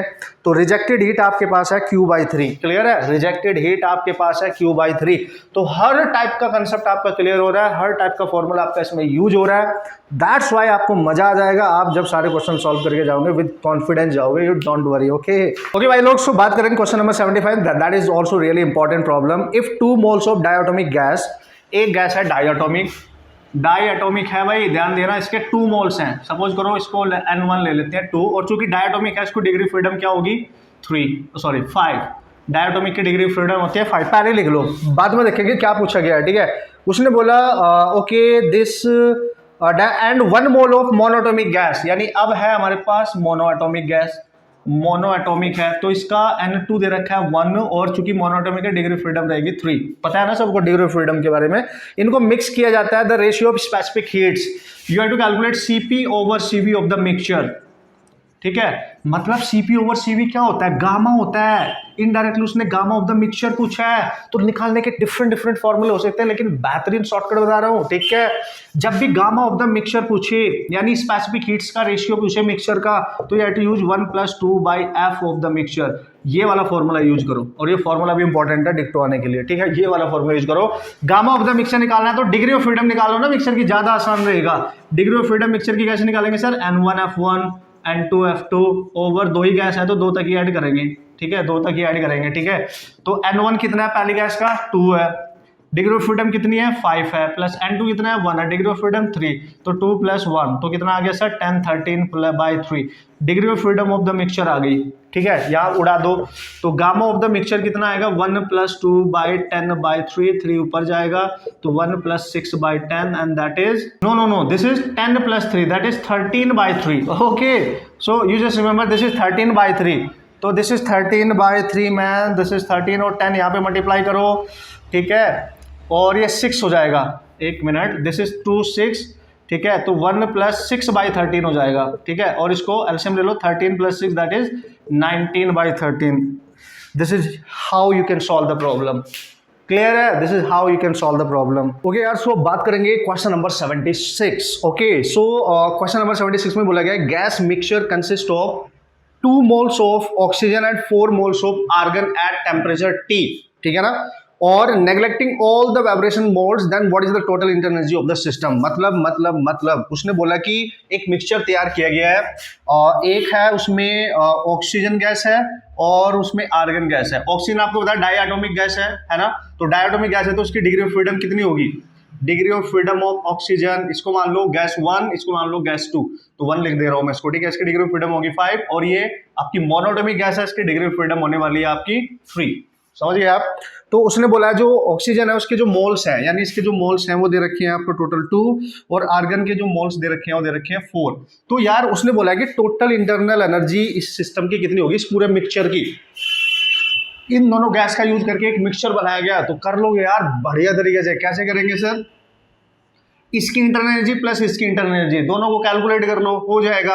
या डायरेक्ट मैं बता रहा हूं आपको RT, क्योंकि सेम टेम्परेचर पे है, by 2 N1 F1 plus N2 F2, इसको आप डायरेक्ट याद रखें और पुटअप करें, वैल्यू हो जाएगा। ठीक है, तो RT/2 N1 कितना है सर, पहली गैस को हमने ये माना है तो N1 है उसका 2, डिग्री ऑफ फ्रीडम है उसकी 5, N2 कितना है सर 4, डिग्री ऑफ फ्रीडम है उसकी 3।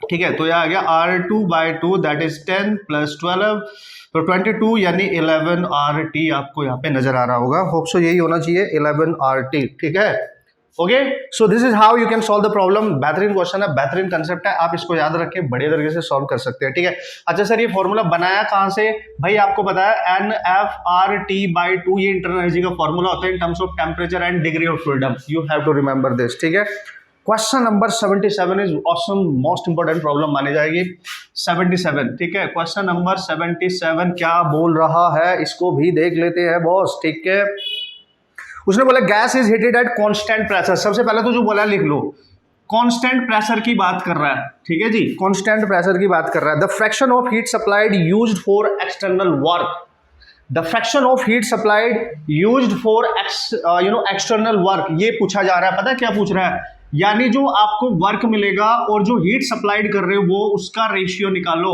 फ्रैक्शन कब होगा, जो उसमें टोटल हीट सप्लाई करी गई है, ठीक है ना, उसके रिस्पेक्ट में आपने वर्क कितना किया, यानी आउटपुट डिवाइड बाय इनपुट। समझ गए आप। तो भाई कैसे करेंगे सर इसको, देखो वर्क डन कांस्टेंट प्रेशर पे होता है PdV, होता है कि नहीं, P∆V लिख लो यार। ठीक है, वर्क डन कांस्टेंट प्रेशर पे यही होता है। हीट क्या होती है NCP∆T, है ना, NCP∆T। यार सर ये ना ∆T है और यहाँ पे N है, तो क्या मैं इसको कन्वर्ट कर सकता हूँ? यस, आपको पता है PV = होता है NRT। ठीक है, तो आप इसको लिख सकते हो, इस पूरे को लिख सकते हो, उसकी जगह NR∆T लिख लेना बस यहाँ पे, क्योंकि ∆V लोगे तो ∆T लिख लेना। ठीक है, वो डिवाइड में NCP∆T, तो N∆T अलग कर लो। CP क्या होता है, याद रखना CP in terms of adiabatic constant होता है R Γ/Γ-1। You have to remember this relation, very important. CV क्या होता है, CV होता है R/Γ-1। ठीक है, ये दोनों वैल्यू आपको याद रखनी है in terms of adiabatic constant, that is really important. ठीक है, तो ये अगर आप यहाँ पे पटक दोगे तो R गामा और Γ-1 ऊपर जाएगा, Γ-1 ऊपर जाएगा, तो देखो ये पूरी वैल्यू होगी आपकी कैंसिल, पूरी कैंसिल। तो ऊपर बचा Γ-1, नीचे गामा, और ये अलग अलग डिवाइड कर दो 1 - 1 बाई गामा, तो ये आ गई फ्रैक्शन वैल्यू, ये आ गई fraction value. This is how you can approach this type of problem. No worry at all, आराम से किया जा सकता है, बस थोड़े से बेसिक से कंसेप्ट क्लियर होने चाहिए, फॉर्मूला एंड ऑल सबको आपको पता होना चाहिए। ठीक है, क्वेश्चन नंबर 78, चलो सर देखते हैं 78 में क्या बोला है। कम ऑन गाइस, 78 में क्या बोला है, देखो भाई PV ग्राफ दे रखा है, एक PV ग्राफ दे रखा है, ध्यान से आप देखेंगे जरा। ये है प्रेशर और इधर है आपका वॉल्यूम, ठीक है, ठीक है, ओके। और एक इस तरीके का ग्राफ आपको देना, साइक्लिक प्रोसेस है। साइक्लिक प्रोसेस इस तरीके से है कि एंटी क्लॉकवाइज है, एंटी क्लॉकवाइज, ठीक है ना। ओके, सो पी से स्टार्ट हुआ, ये पॉइंट पी है, और यहाँ पे आपको वॉल्यूम दे रखा है 100 सीसी, सेंटीमीटर क्यूब होता है इसका मीनिंग, और यहाँ दे रखा है 300 सीसी, ठीक है सर। और यहाँ पे जो प्रेशर दे रखा है वो है 200 किलो पास्कल, यूनिट का ध्यान रखेंगे, यूनिट का ध्यान रखेंगे। और यहाँ पे दे रखा है डिक्रीज होने के बाद 100 किलो पास्कल।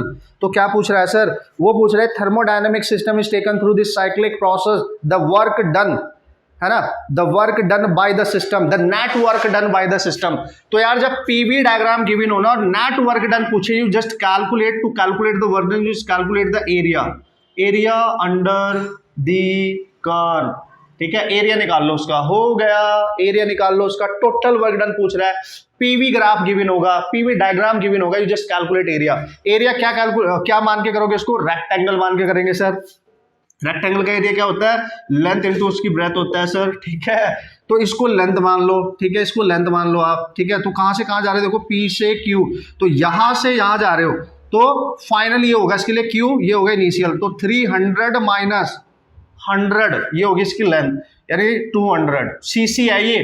तो 10 देखो सेंटीमीटर का क्यूब है, यानी -2 का क्यूब है ना। सेंटीमीटर को मीटर में बदलेंगे फिर उसको क्यूब करेंगे, ठीक है, सेंटीमीटर का क्यूब है, सीसी का मतलब होता है, ठीक है, ये हो गया इनटू, फिर आप ये वाली विड्थ ले लेंगे इसकी, क्यू से पी क्यू आर मान लो उसको कुछ, तो क्यू से जा रहे हो यानी 100 किलो पास्कल से 200 किलो पास्कल, तो 100 बचेगा, तो 100 किलो पास्कल है 10⁻3, ठीक है।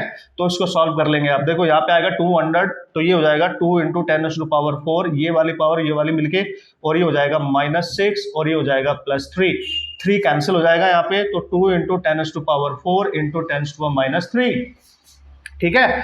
तो यहाँ पे एक और कैंसिल हो जाएगा, तो 20 जूल आ गया। अब ये देखना पड़ेगा प्लस है या माइनस, कम ऑन गाइस, ये देखना पड़ेगा कि ये पॉजिटिव होगा या नेगेटिव। ऑप्शन दोनों है, 20 जूल भी है, -20 जूल भी है, ठीक है, because this is PV graph and the cycle is anti clockwise, come on, cycle is anti clockwise, तो ये आपका नेगेटिव होगा, याद रखना, वर्क डन आपका नेगेटिव होगा, ठीक है। जब आपका P y एक्सिस पे हो, V x एक्सिस पे हो, PV ग्राफ है और एंटी क्लॉकवाइज साइकिल हो, तो हमेशा वर्क डन नेगेटिव होता है, तो ये होगा आपका करेक्ट आंसर, -20 जूल। इस बात का ख्याल रखेंगे, वैसे तो इजी था वर्क डन निकालने के लिए, एरिया निकालना था यार, है ना, जैसे बच्चे नहीं करते, बच्चों वाला सवाल, ठीक है। ओके गाइस, सो क्वेश्चन नंबर 79 है आपके पास, कारनोट इंजन का प्रॉब्लम है, इजी है यार, आप खुद भी कर सकते हो, मैं जस्ट लिख रहा हूँ, आपको बता रहा हूँ कैसे करोगे, कैलकुलेशन आप खुद कर लेना। A Carnot engine is made to work between 200 and 0 degree Celsius, ऐसे कुछ दिया है। इनिशियल टेम्परेचर रखा है 200 डिग्री सेल्सियस, हाई टेम्परेचर को T1 लिखेंगे, लो टेम्परेचर को हमेशा T2 लिखेंगे, 0 डिग्री सेल्सियस, ठीक है। तो इसने ये बोल रहा है कि अगर इस टेम्परेचर पे कार्नोट इंजन की एफिशिएंसी है η1, तो लिख लो 1 - T2/T1। बस एक चीज का ध्यान रखना, 273 ऐड करना मत बोले, ठीक है। तो यहां से η1 आ जाएगी। फिर उसने बोला अगर उसी कार्नोट इंजन को हम अप्लाई करें, उसी को, है ना, उसको अप्लाई करें, T1 दे रखा है आपको 0 डिग्री सेल्सियस और T2 दे रखा है जो लो टेम्परेचर -200 डिग्री सेल्सियस, तो एफिशिएंसी η2 होगी। तो फिर से यूज कर लेना और दोनों का रेशियो निकाल लेना, दोनों का रेशियो निकाल लेना यार, कम ऑन, आप खुद करेंगे, कन्वर्ट करके यहाँ पुट करना, फिर से इनको कन्वर्ट करके 273 ऐड करके यहाँ पुट करना, 1 - T2/T1, low temperature high temperature, ये लो है ये हाई है, ठीक है, और दोनों का जो भी आएगा रेशियो यू कैन सॉल्व, ठीक है। क्वेश्चन नंबर 80 कर जरूर लेना बॉस, क्योंकि इसको छोड़ना नहीं है, ये करना है, अपने कंप्लीट करना है, ये एग्जाम में आपने ही सॉल्व करने हैं क्वेश्चंस, ठीक है। क्वेश्चन नंबर 80 भी सेम ही है यार। उसने बोला engine is suppose to be operate between the reservoir temperature this and this that the maximum possible efficiency. High temperature दे रखा है आपको 727 डिग्री सेल्सियस, लो टेम्परेचर दे रखा है 227 डिग्री सेल्सियस, इसमें भी 273 ऐड करो, 273 ऐड करो, और एफिशिएंसी पूछ रहा है, मैक्सिमम पॉसिबल एफिशिएंसी पूछ रहा है, उड़ा देना, ठीक है जी, उड़ा देना, हो जाएगा। क्वेश्चन नंबर 81, क्वेश्चन नंबर 81 पे आ जाओ। उसने बोला as the expression is involving sine function which one of the following equation does not represent a simple harmonic motion। इन सारे फंक्शन में से कौन सा फंक्शन सिंपल हार्मोनिक मोशन को रिप्रेजेंट नहीं कर रहा है। पहला दिया आपको a sin of omega T, करेगा, साइन की पावर 1 है, सिंगल वैल्यूड फंक्शन है, करेगा। आपको याद होना चाहिए साइन की पावर 1 है और सिंगल है ये फंक्शन, सिंगल वैल्यूड फंक्शन है, पीरियोडिक है, करेगा। एसएचएम करेगा। आप ध्यान से देखिए तरीका मैं बता रहा हूं कैसे करना है। जो सिंगल वैल्यूड फंक्शन होगा जिसकी पावर 1 होगी, साइन या कॉस, साइन हो या कॉस हो या साइन कॉस का कॉम्बिनेशन हो विद सेम फ्रीक्वेंसी, वो सब करेंगे। ठीक है, तो ये भी करेगा। दूसरा क्या है सर? दूसरा है A cos omega T, single valued है, ये भी करेगा। इसका टाइम पीरियड इसका टाइम पीरियड सेम रहता है, ये भी करेगा। दूसरा है सर कॉम्बिनेशन। सर ये क्या करेगा? क्या ए साइन ओमेगा टी, ध्यान से सुनना मैं क्या बताने वाला हूं। बी कॉस ओमेगा टी, अगर साइन और कॉस का कॉम्बिनेशन होता है, सम होता है, ठीक है, कॉम्बिनेशन होता है साइन कॉस का और दोनों की फ्रीक्वेंसी सेम हो, तो सॉल्व करने की, प्रूफ करने की जरूरत नहीं है, करेगा। एसएचएम करेगा। डायरेक्ट ट्रिक बता रहा हूं, याद पहचानने की। साइन भी हो कॉस भी हो, दोनों की फ्रीक्वेंसी भी सेम। अगर फ्रीक्वेंसी अलग अलग होती है 2 ओमेगा, फिर ना करता, अभी करेगा। लास्ट वाला देख लो, y equal to A tangent of omega t, ये नहीं करेगा। ये फंक्शन जो tan थीटा यानी साइन थीटा और cos थीटा को छोड़ के बाकी सारे फंक्शन ये ट्रिग्नोमेट्रिक में जो आप यूज कर रहे हो, ये एसएचएम नहीं करेंगे। ये अपनी मीन पोजीशन के अबाउट एग्जीक्यूट नहीं करते हैं। टाइम पीरियड तो चलो फिक्स रहेगा, बट जरूरी नहीं है टाइम पीरियड फिक्स रहेगा तो एसएचएम भी करे। वो पीरियोडिक हो सकता है, this is periodic but not simple harmonic. समझिए, हम यहाँ इस फंक्शन का एक्सेलरेशन इसके डिस्प्लेसमेंट के कंडीशन में प्रूफ नहीं कर सकते, ये आएगा ही नहीं। तो आप बस तरीका समझो, ये करेगा, ये भी करेगा, ये नहीं करेगा। ओके, क्वेश्चन नंबर 82 क्या है सर इसमें? चलो भाई देखते हैं ना। A particle executing SHM of amplitude 4 centimetre, amplitude दे रखा है 4 सेंटीमीटर, ठीक है, एंड टाइम पीरियड दे रखा है उसका 4 सेकेंड, 4 सेकेंड उसका टाइम पीरियड दे रखा है, ठीक है। The time taken by it to move from the position of the extreme to half of the amplitude। देखो भाई, मान लिया ये मीन पोजीशन है पार्टिकल की और ये एक्सट्रीम पोजीशन है, ये भी एक्सट्रीम पोजीशन है, ठीक है। वो बोल रहा है कि एक्सट्रीम पोजीशन से चलना स्टार्ट कर रहा है, ठीक है, और अपने एम्पलीट्यूड के हाफ तक जाता है। जो टोटल एम्पलीट्यूड है ना उसका हाफ डिस्टेंस कवर करता है। तो जब भी कभी पार्टिकल एक्सट्रीम पोजीशन से स्टार्ट हो और आपको टाइम निकालना हो कि हाफ एम्पलीट्यूड कवर करने में उसको कितना टाइम लगेगा, ये निकालना हो, तो भाई क्या करना है, देखो ध्यान से। तो हमेशा जब भी एक्सट्रीम पोजीशन से स्टार्ट होगा, you have to use the displacement की equation A cos omega T. Cos omega T extreme के लिए, चूंकि इतना टाइम नहीं है कि पूरा एक्सप्लेनेशन करेंगे, तो आप ध्यान रखना, अगर मेन पोजीशन से स्टार्ट होता तो साइन ओमेगा टी यूज करूंगा, अगर एक्सट्रीम से स्टार्ट हो रहा है तो कॉज ओमेगा टी यूज करूंगा, बस। और उसने बोला जो डिस्प्लेसमेंट है उसका एम्पलीट्यूड का हाफ है, तो कर दो हाफ, ए कॉज ओमेगा टी हो जाएगा, कैंसिल हो जाएगा। तो यहाँ पे 1/2 बचेगा, यहाँ पे बचेगा कॉज ओमेगा टी, इधर बचेगा 1/2, और 1/2 को हम कॉस 60 लिख सकते हैं ना, और कॉस 60 को क्या लिख सकते हो आप, π/3। ये कैंसिल, तो ओमेगा टी इक्वल टू आ गया π/3, तो टी आ गया। देखो आपके पास ओमेगा की वैल्यू पुट कर सकते हो आप, 2π/t, capital T time period है ना, और इंटू टी इक्वल टू π/3, पाई से पाई कैंसिल, तो टी आ गया दोस्तों आपके पास t/6, और टी दे रखा है आपको 4/6 यानी 2/3। इतना सेकंड टाइम लगेगा उसको अपने एम्पलीट्यूड के हाफ डिस्टेंस कवर करने के लिए, ठीक है। आप चेक करें ऑप्शंस अपने, और this is how you can solve the problem, ठीक है।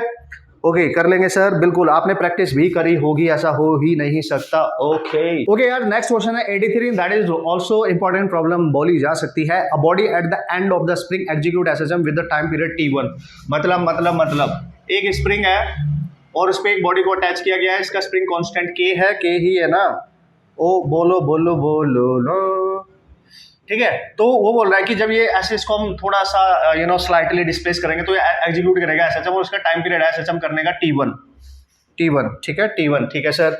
उसने बोला कि while the corresponding period of the another spring that is having t2, यानी इसका स्प्रिंग कांस्टेंट आपको k1 मानना पड़ेगा, और स्प्रिंग चेंज हो गया है, ठीक है, और सेम मास उसका अटैच किया गया, फिर यहाँ पे उसको अनदर स्प्रिंग के साथ एग्जीक्यूट किया गया, तो टाइम पीरियड मिलता है t2। अब पता क्या बोल रहा है, if the time period of oscillation with the two spring is in series is t। अगर इन दोनों को हम सीरीज में कनेक्ट कर देना, अलग अलग इनको सीरीज में कनेक्ट कर दे और सेम मास के साथ फिर से इसको एग्जीक्यूट कराए, k1 k2 को सीरीज में करके, तो इसका टाइम पीरियड अब t आ रहा है। तो बताओ t1 t2 t में क्या रिलेशन होगा? जब इंडिविजुअली एग्जीक्यूट कर रहे थे उसका टाइम पीरियड t1 था, इसका t2 था, जब सीरीज में कर दिया तो उसका t हो गया। तो इनमें रिलेशन बनाना है, कम ऑन यार। देखो सीरीज में पहले k इक्विवेलेंट निकालो। सीरीज में k इक्विवेलेंट क्या होता है? सीरीज में k इक्विवेलेंट होता है 1/k 1/k1 + 1/k2, यही होता है बॉस। याद रखियो स्प्रिंग सीरीज में इनवर्सली ऐड होते हैं, just like resistance in parallel. और एक चीज और देखो, टाइम पीरियड क्या होता है, 2 पाई अंडर रूट में m/k, यानी जो टाइम होता है वो इनवर्सली प्रोपोर्शनल होता है रूट में k के। तो अगर हमें k चाहिएगा तो स्क्वायर कर दो ना, t का स्क्वायर हो गया तो ये k आ गया। तो अगर t1 करना है यहाँ पे तो t1 square inversely proportional to इसका k1, यहाँ पे देख लो t2 square inversely proportional to इसका k2, हो गया कि नहीं, है ना। तो अब हम इसकी जगह क्या लिखेंगे, दिस इज ओवरऑल, ये सीरीज वाले का ओवरऑल है k, तो उसका ओवरऑल t कितना है, t है भाई। तो 1/k की जगह क्या लिख सकते हो आप, 1/k की जगह लिख सकते हो t स्क्वायर। इसकी जगह क्या लिख सकते हो आप, दिस इज t1 स्क्वायर, और इसकी जगह लिख सकते हो t2 स्क्वायर। कांस्टेंट कैंसिल हो जाएगा and this is how you can approach the problem. कर सकते हो यार, अब आपको समझ में आ गया होगा कि क्या करना है, ठीक है। क्वेश्चन नंबर 84, ओके सर, बढ़िया क्वेश्चन है ये भी, और इजी भी है, मतलब इजी भी है, आप उड़ा देंगे इसको। कैसे sir, if n1 n2 and n3 are the frequency of segment of stretch string. एक स्ट्रिंग है आपके पास, ठीक है, ओरिजिनली ये दोनों एंड पे फिक्स है ए बी पे, इसकी लेंथ है l, और ये अगर किसी भी फ्रीक्वेंसी के साथ एग्जीक्यूट कर रहा है तो उसकी फ्रीक्वेंसी कुछ होगी, n की टर्म्स में दे रखी है तो मैं n मान लेता हूँ, ठीक है। फिर वो बोल रहा है कि इस स्ट्रिंग के साथ क्या किया गया है, उसने बोला कि are the frequency of segment of the string, okay, the frequency n of the string is given by, मतलब इसके कुछ सेगमेंट किए जाते हैं 3, ठीक है। कैसे सर, 3 पार्ट में इसको डिवाइड किया गया, 1 2, और ये छोटा सा पार्ट अपनी फ्रीक्वेंसी में एग्जीक्यूट कर रहा होगा, इसकी फ्रीक्वेंसी n1 है, ये अपनी में एग्जीक्यूट कर रहा होगा और ये अपने में एग्जीक्यूट कर रहा होगा, ठीक है। तो इसकी फ्रीक्वेंसी दे रखी है। तो यार एक बात बताओ, ये जो यहाँ से यहाँ तक इसको डिवाइड किया गया, ये जो स्ट्रिंग की लेंथ है, लेट्स से यहाँ से यहाँ तक L1, ये L2 और ये L3 होगी, तो जो टोटल लेंथ है वो किसके इक्वल होगी, L1 plus L2 plus L3, क्योंकि इसी से तो मिलके बने हैं ये सेगमेंट, उसी में तो बनाया गया है इसको। टोटल लेंथ के 3 सेगमेंट बना दिए हैं, ठीक है। अब आपको ये समझना पड़ेगा, क्योंकि स्ट्रिंग वाला केस है, तो स्ट्रिंग में जो वेव ट्रैवल करती है उसकी फ्रीक्वेंसी क्या होती थी, याद करो, उसकी फ्रीक्वेंसी होती थी f equal to n/12 under root of t mu, ठीक है। स्ट्रिंग में जो वेव ट्रैवल करती है उसकी फ्रीक्वेंसी ये वाली होती है, ये है number of mode of vibration, यहाँ कंफ्यूज मत होना, ठीक है।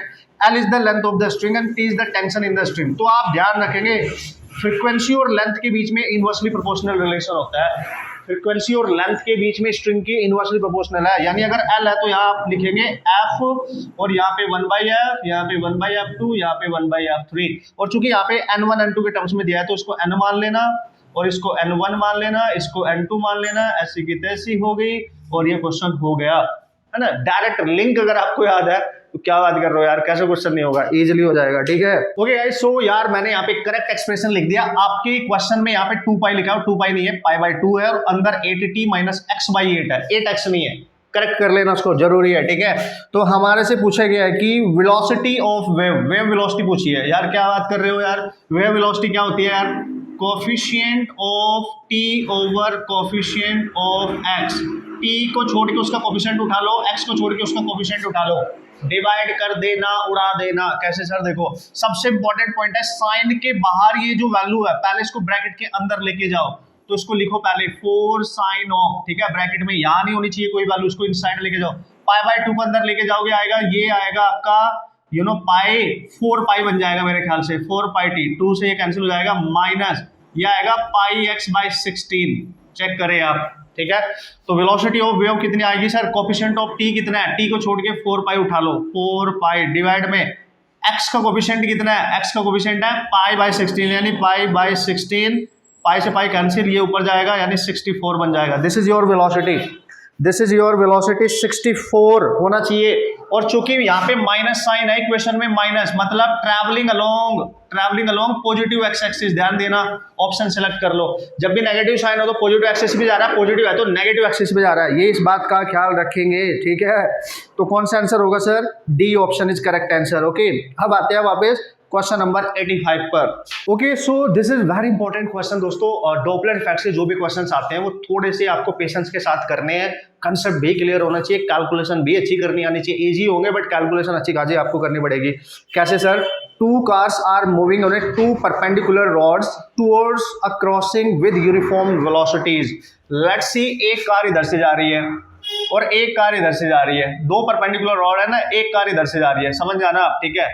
तो ये आपकी पहली कार है जो इधर से जा रही होगी, ठीक है, और एक कार इधर से जा रही होगी, ठीक है ना, आप इसको समझ जाएंगे, ठीक है,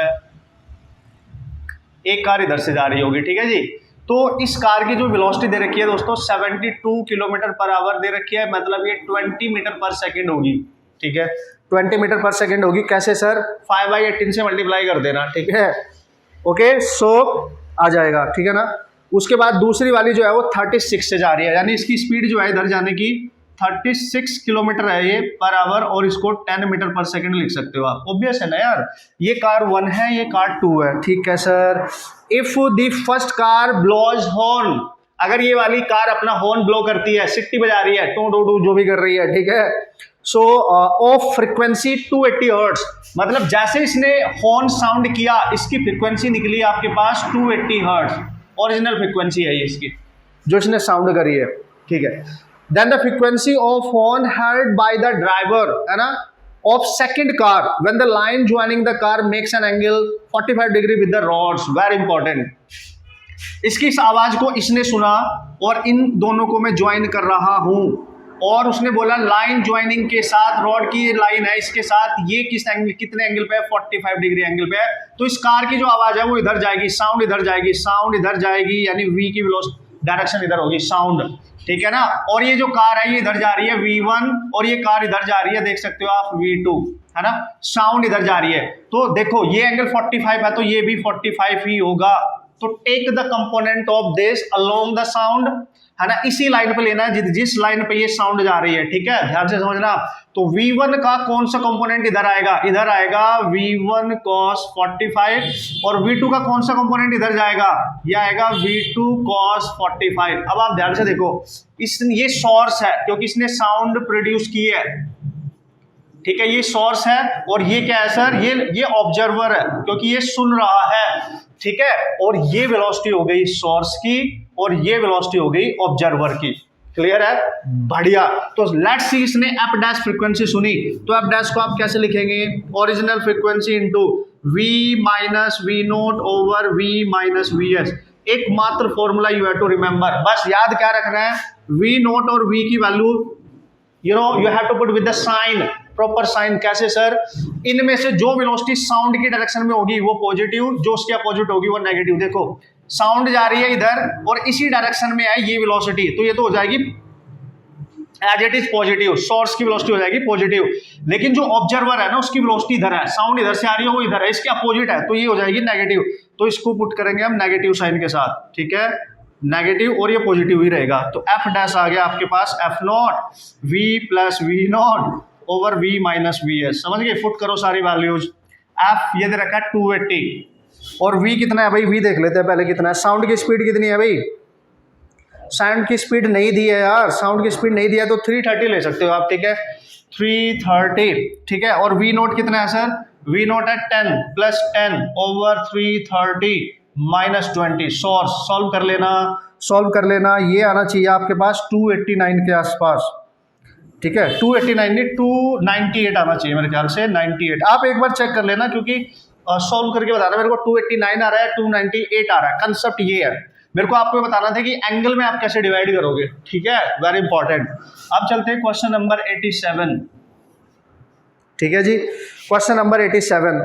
ओके मैन, ओके। उसने बोला 2 siren situated 1 kilometre apart are producing sound of frequency 330 hertz. 2 siren है, लेट्स सी, एक सायरन यहाँ पे है और एक सायरन यहाँ पे है, ठीक है, इस तरीके से मान लो आप, दोनों के बीच की डिस्टेंस है 1000, ठीक है, मीटर, किलोमीटर में है ना, ठीक है sir. An observer start moving from one siren to other siren, है ना, ये मान लो सायरन 1, ये सायरन 2, एक ऑब्जर्वर यहाँ से चलना स्टार्ट करता है और ऑब्जर्वर की जो स्पीड है 2 मीटर पर सेकंड है। द स्पीड ऑफ साउंड जो है, साउंड की स्पीड दे रखी है 330 मीटर पर सेकंड, नो प्रॉब्लम सर।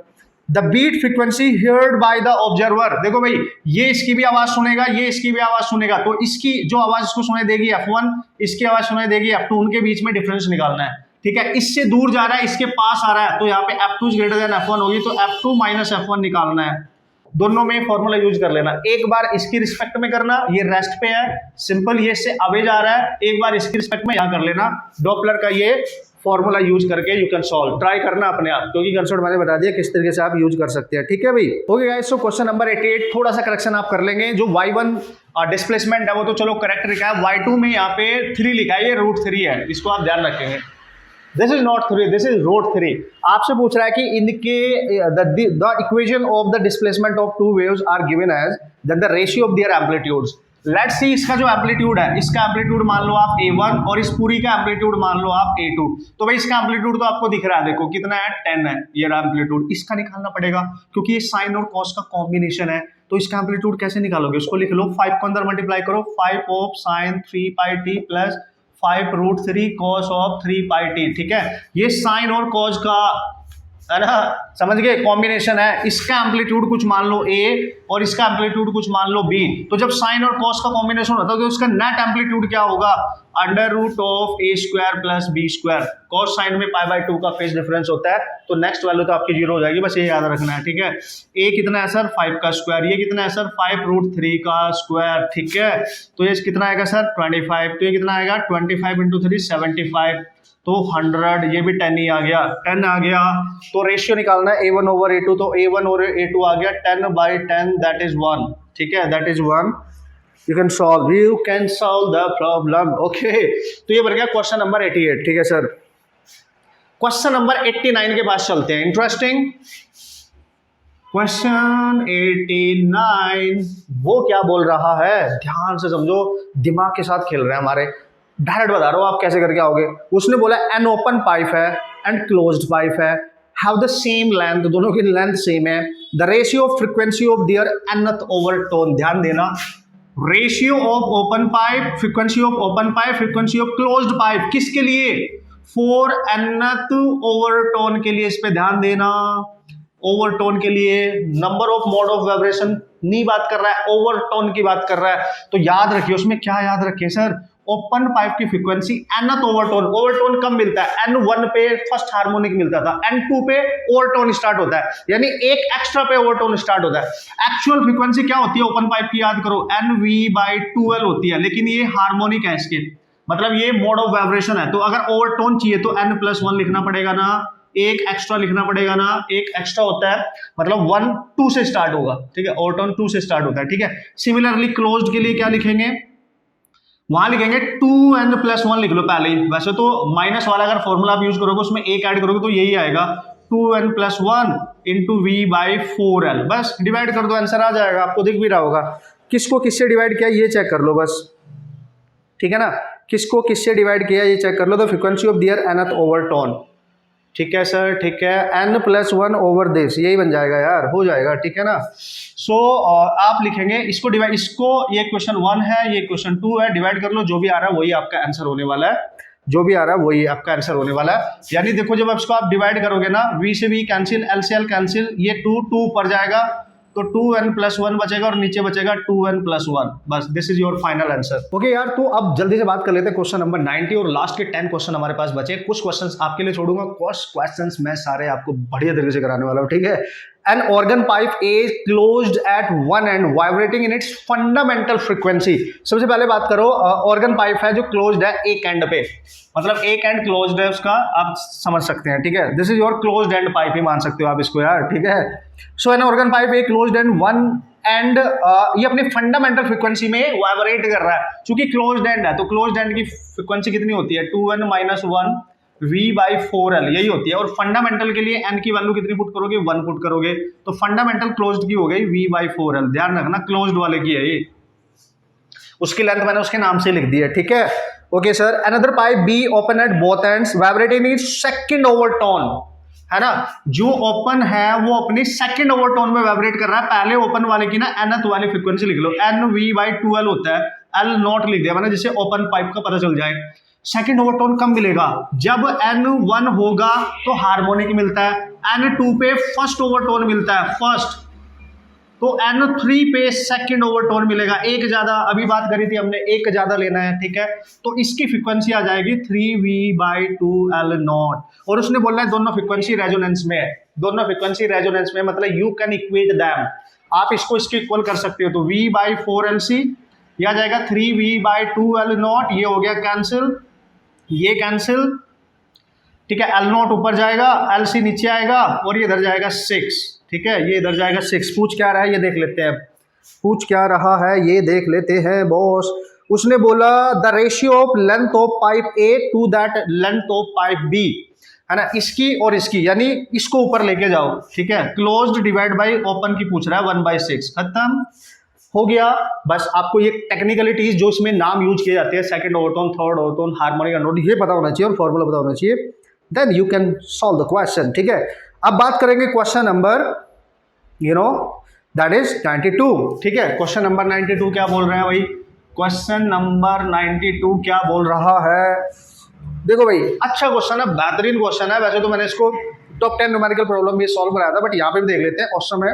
उसने बोला two infinitely long parallel wires having linear charge density λ1 and λ2 are placed at a distance R from each other, ठीक है सर। एक वायर ये है, एक वायर ये है, लॉन्ग वायर है, ध्यान देना, लॉन्ग वायर है, इन्फिनिटली लॉन्ग वायर है। इस पे चार्ज डेंसिटी λ1 है, इस पे चार्ज डेंसिटी λ2 है, दोनों के बीच की जो डिस्टेंस है वो r के इक्वल है। क्या बात कर दी यार सर, क्या पूछ रहा है, वो पूछ रहा है आपसे कि the force per unit length on either wire will be, है ना, किसी एक वायर पे किसी दूसरे की वजह से जो फोर्स एक्ट करेगा पर यूनिट लेंथ वो निकालना है। देखो भाई ध्यान से, जब भी हमें फोर्स निकालना हो तो हमने यूज करना है यहाँ पे F equal to Q E, ठीक है। मान लिया इसकी वजह से इस पे निकालना है तो चार्ज लेंगे किसका, इसका, ठीक है, सॉरी इस पे निकालना है तो लेट्स से इस पे जो चार्ज है Q2 है और इस पे जो चार्ज है वो Q1 है, ठीक है। हमें पता है लैम्डा होता है चार्ज पर यूनिट लेंथ, इसका भी हो जाएगा लैम्डा, इसका चार्ज पर यूनिट लेंथ, समझ गए आप। तो लॉन्ग वायर की वजह से याद करो, लॉन्ग वायर की वजह से जिसपे एक चार्ज होता था, चार्ज डेंसिटी लैम्डा, उसके पास के किसी पॉइंट पर आर डिस्टेंस अवे जो इलेक्ट्रिक फील्ड होता था वो होता था 2k λ/r। ये मैंने आपको टॉप 75 क्वेश्चन में सबसे पहला क्वेश्चन ही यही दिया था, ठीक है। तो आप इसकी वजह से इस वायर पे इस पॉइंट पे कितना फील्ड है वो निकाल लो, ठीक है। इस वायर पे इसकी वजह से E1 है यहाँ पे 2k λ, इसका λ1 ओवर इसकी डिस्टेंस यहाँ से यहाँ तक वो दे रखी है r। बस इलेक्ट्रिक फील्ड पता चल गया, फोर्स निकालना है, फोर्स होता है Q किस पे निकालना है 2 पे, और Q2 इंटू इलेक्ट्रिक फील्ड कितना है 2k λ1 ओवर r, समझ गए आप। Q2 निकाल लो, Q2 यहाँ से निकाल सकते हो, देखो Q2 λ2 इंटू l, तो ये आ जाएगा λ2 into l into 2 into k λ1 over r, ठीक है। इसको आप लिख सकते हो दोस्तों 2k λ1 λ2 ओवर r, और ये जो लेंथ है ना नीचे आ जाएगी, यानी आ जाएगी फोर्स पर यूनिट लेंथ, यही पूछा है। This is your correct answer. बस अप्रोच सीखो कि कैसे कर रहा हूं, अप्रोच सीखो कैसे कर रहा हूं, फर्दर स्टेप का क्वेश्चन आता है तो आपने कैसे करना है, ये भी तो जरूरी है ना हमारे लिए। अब चलेंगे क्वेश्चन नंबर 93। ओके गाइस, तो एक और बेहतरीन प्रॉब्लम, इसको भी डिस्कस कर लेते हैं। प्यारे से छोटे से कंसेप्ट पर डिपेंडेंट ये क्वेश्चंस होते हैं, ठीक है ना, ध्यान से समझना। A small sphere carrying a charge Q is hanging in between two parallel plates by a string of length L, ठीक है sir. The time period of the pendulum is t0 when the parallel plates are charged। अगर उनको charge बना दें, इनको charge दे दे। पहले कैसा था, पहले वाली सिचुएशन देखो, पहले ऐसे था, बस दो प्लेटें हैं, उनके बीच में एक पेंडुलम है, स्फीयर है, ये इसका मास m दे रखा है, इस स्ट्रिंग की लेंथ l दे रखी है आपको यहाँ पे, ऐसे था, ठीक है। तो ऑब्वियसली ये अगर यहाँ पे ऑसिलेट कर रहा होगा, इसका टाइम पीरियड कैसे लिखोगे, 2π√L/g लिखोगे ना, और वो दे रखा है t0, इसकी लेंथ है या l मान लो, और ऑब्वियसली ये अगर ऑसिलेट करेगा यहाँ पे, ठीक है, आप ऐसे समझ सकते हैं। और पेंडुलम का जो टाइम पीरियड होता है इसी फॉर्मूले से आप निकालते थे, ये आपको बिल्कुल क्लियर ही हो गया। फिर वो पता है क्या बोल रहा है, अगर दोनों प्लेट को चार्ज दे दे, इसको प्लस इसको माइनस, तो आपको पता है इलेक्ट्रिक फील्ड नीचे को जाएगा, इलेक्ट्रिक फील्ड नीचे को जाएगा, प्लस से माइनस जाता है इलेक्ट्रिक फील्ड। अब उसने बोला है कि जो स्फीयर है उस पर ऑलरेडी एक चार्ज है प्लस Q, है ना, इस पे प्लस Q अगर चार्ज है ना भाई, तो फील्ड की डायरेक्शन पे नीचे को फोर्स लगेगा इलेक्ट्रोस्टैटिक, और वो होता है QE। तो नेट फोर्स इस पे कितना हो गया, इसका मास भी नीचे ही है, वेट, तो नेट फोर्स इस पे हो गया, चार्ज अप्लाई करने के बाद पहले वेट था केवल, अब उसी डायरेक्शन में हो गया QE। तो नेट फोर्स को हम लिख सकते हैं, उसका नेट वेट जो हो गया होगा G चेंज हो गया होगा, G डैश लिख दो, mg प्लस QE, इसके आ जाने से उसका G इफेक्टिव चेंज हो गया ना, मास मास, और यहाँ पे चला जाएगा तो G डैश बचेगा G plus QE by m, क्योंकि यहाँ पे मास नहीं है ना तो इससे डिवाइड हो जाएगा, तो ये आ गया G डैश। अब अगर इस सिचुएशन में ऑसिलेट करेगा तो टाइम पीरियड क्या लिखेंगे 2π। उसने बोला टाइम पीरियड t0 से चेंज होकर t हो जाता है, तो इसको लिखेंगे L तो सेम ही रहेगा G डैश। तो पता है आपसे क्या पूछ रहा है, द रेशियो ऑफ, है ना, आपसे पूछ रहा है द रेशियो ऑफ, जब ये t0 है, ये t है, प्लेटों को चार्ज करने के बाद इनका रेशियो कैलकुलेट करना है बॉस। इनका रेशियो कैसे sir? T not over T का रेशियो पूछा है, ठीक है, इनिशियल टाइम का और आफ्टर चार्ज जब प्लेट को किया गया उनका टाइम का। तो जी डैश तो आपको पता ही है ना, यहां देख लो, टी निकाल लो, 2 pi under root L by ये आ गया G plus Q E by M, ठीक है। ठीक है, टी नॉट किस पे डिपेंड कर रहा है? अंडर रूट जी पे, तो 1 बाई अंडर रूट जी, ठीक है, डिवाइड में ये डिपेंड कर रहा है under root of G plus Q E by M पे, तो ये वाला वैल्यू ऊपर जाएगा, ठीक है। तो टी नॉट बाई टी आपके पास बचेगा, अंडर रूट में ये वैल्यू पूरी ऊपर जाएगी, पक्का? यस, जी प्लस, ठीक है, Q E by M over G, ये आपके पास बचेगा, ठीक है। अगर पूछ रहा है टी नॉट बाई टी तो यही आंसर है, लेकिन अगर सर इसका रिवर्स हुआ तो फिर भाई आप क्या करेंगे? देखो इसको उल्टा कर दो, टी बाई टी नॉट, आप देख लेना क्या पूछ रहा है ढंग से, जी ओवर फिर ये आ जाएगा G plus Q E by M, तब ये आंसर ले लेना। जो भी मतलब पूछे उसी के according you can solve the problem, ठीक है। ओके, सो इसमें जो क्वेश्चन पूछा गया ये वाला पूछा गया कि प्लेटों को चार्ज करने के बाद जो टाइम आएगा वो डिवाइड बाई दिस, ये पूछा है, तो this is your correct answer. और अगर ये पूछेगा तो वो भी कर लेना, मतलब कॉन्सेप्ट आपने सीख ही लिया कि कैसे सॉल्व करना है, ठीक है, कर लेंगे ना, इजी है, कर लेंगे, ठीक है। ओके भाई, दिस इज क्वेश्चन नंबर 94। उसने बोला 3 charges each of Q R placed at the 3 corners of the equilateral triangle. Come on, एक इक्विलेटरल ट्रायंगल बना लो, यहाँ पे एक चार्ज रखा है प्लस क्यू, एक चार्ज यहाँ पे रखा है प्लस क्यू, एक चार्ज यहाँ पे रखा है प्लस क्यू। उसने बोला उनके जो सेंटर है ना, ठीक है ना, उनके सेंटर पे a 4th charge small Q is placed at the centre of the triangle, the ratio of Q by Q so that the whole system is in equilibrium, ठीक है सर। इसके सेंटर पे एक चार्ज रख दिया, this one small Q. उसने बोला पूरा सिस्टम अगर इक्विलिब्रियम में है तो बताओ क्यू बाई क्यू की वैल्यू क्या होगी? क्यू बाई क्यू की वैल्यू क्या होगी? ठीक है, कर लोगे ना, मैग्नीट्यूड निकालना है अपनी, you have to calculate the magnitude of this ratio, ठीक है। ओके सर, तो पता है जब पूरा सिस्टम इक्विलिब्रियम में हो, मतलब हर चार्ज पे इंडिविजुअली एक्ट करने वाला नेट फोर्स 0 होना चाहिए।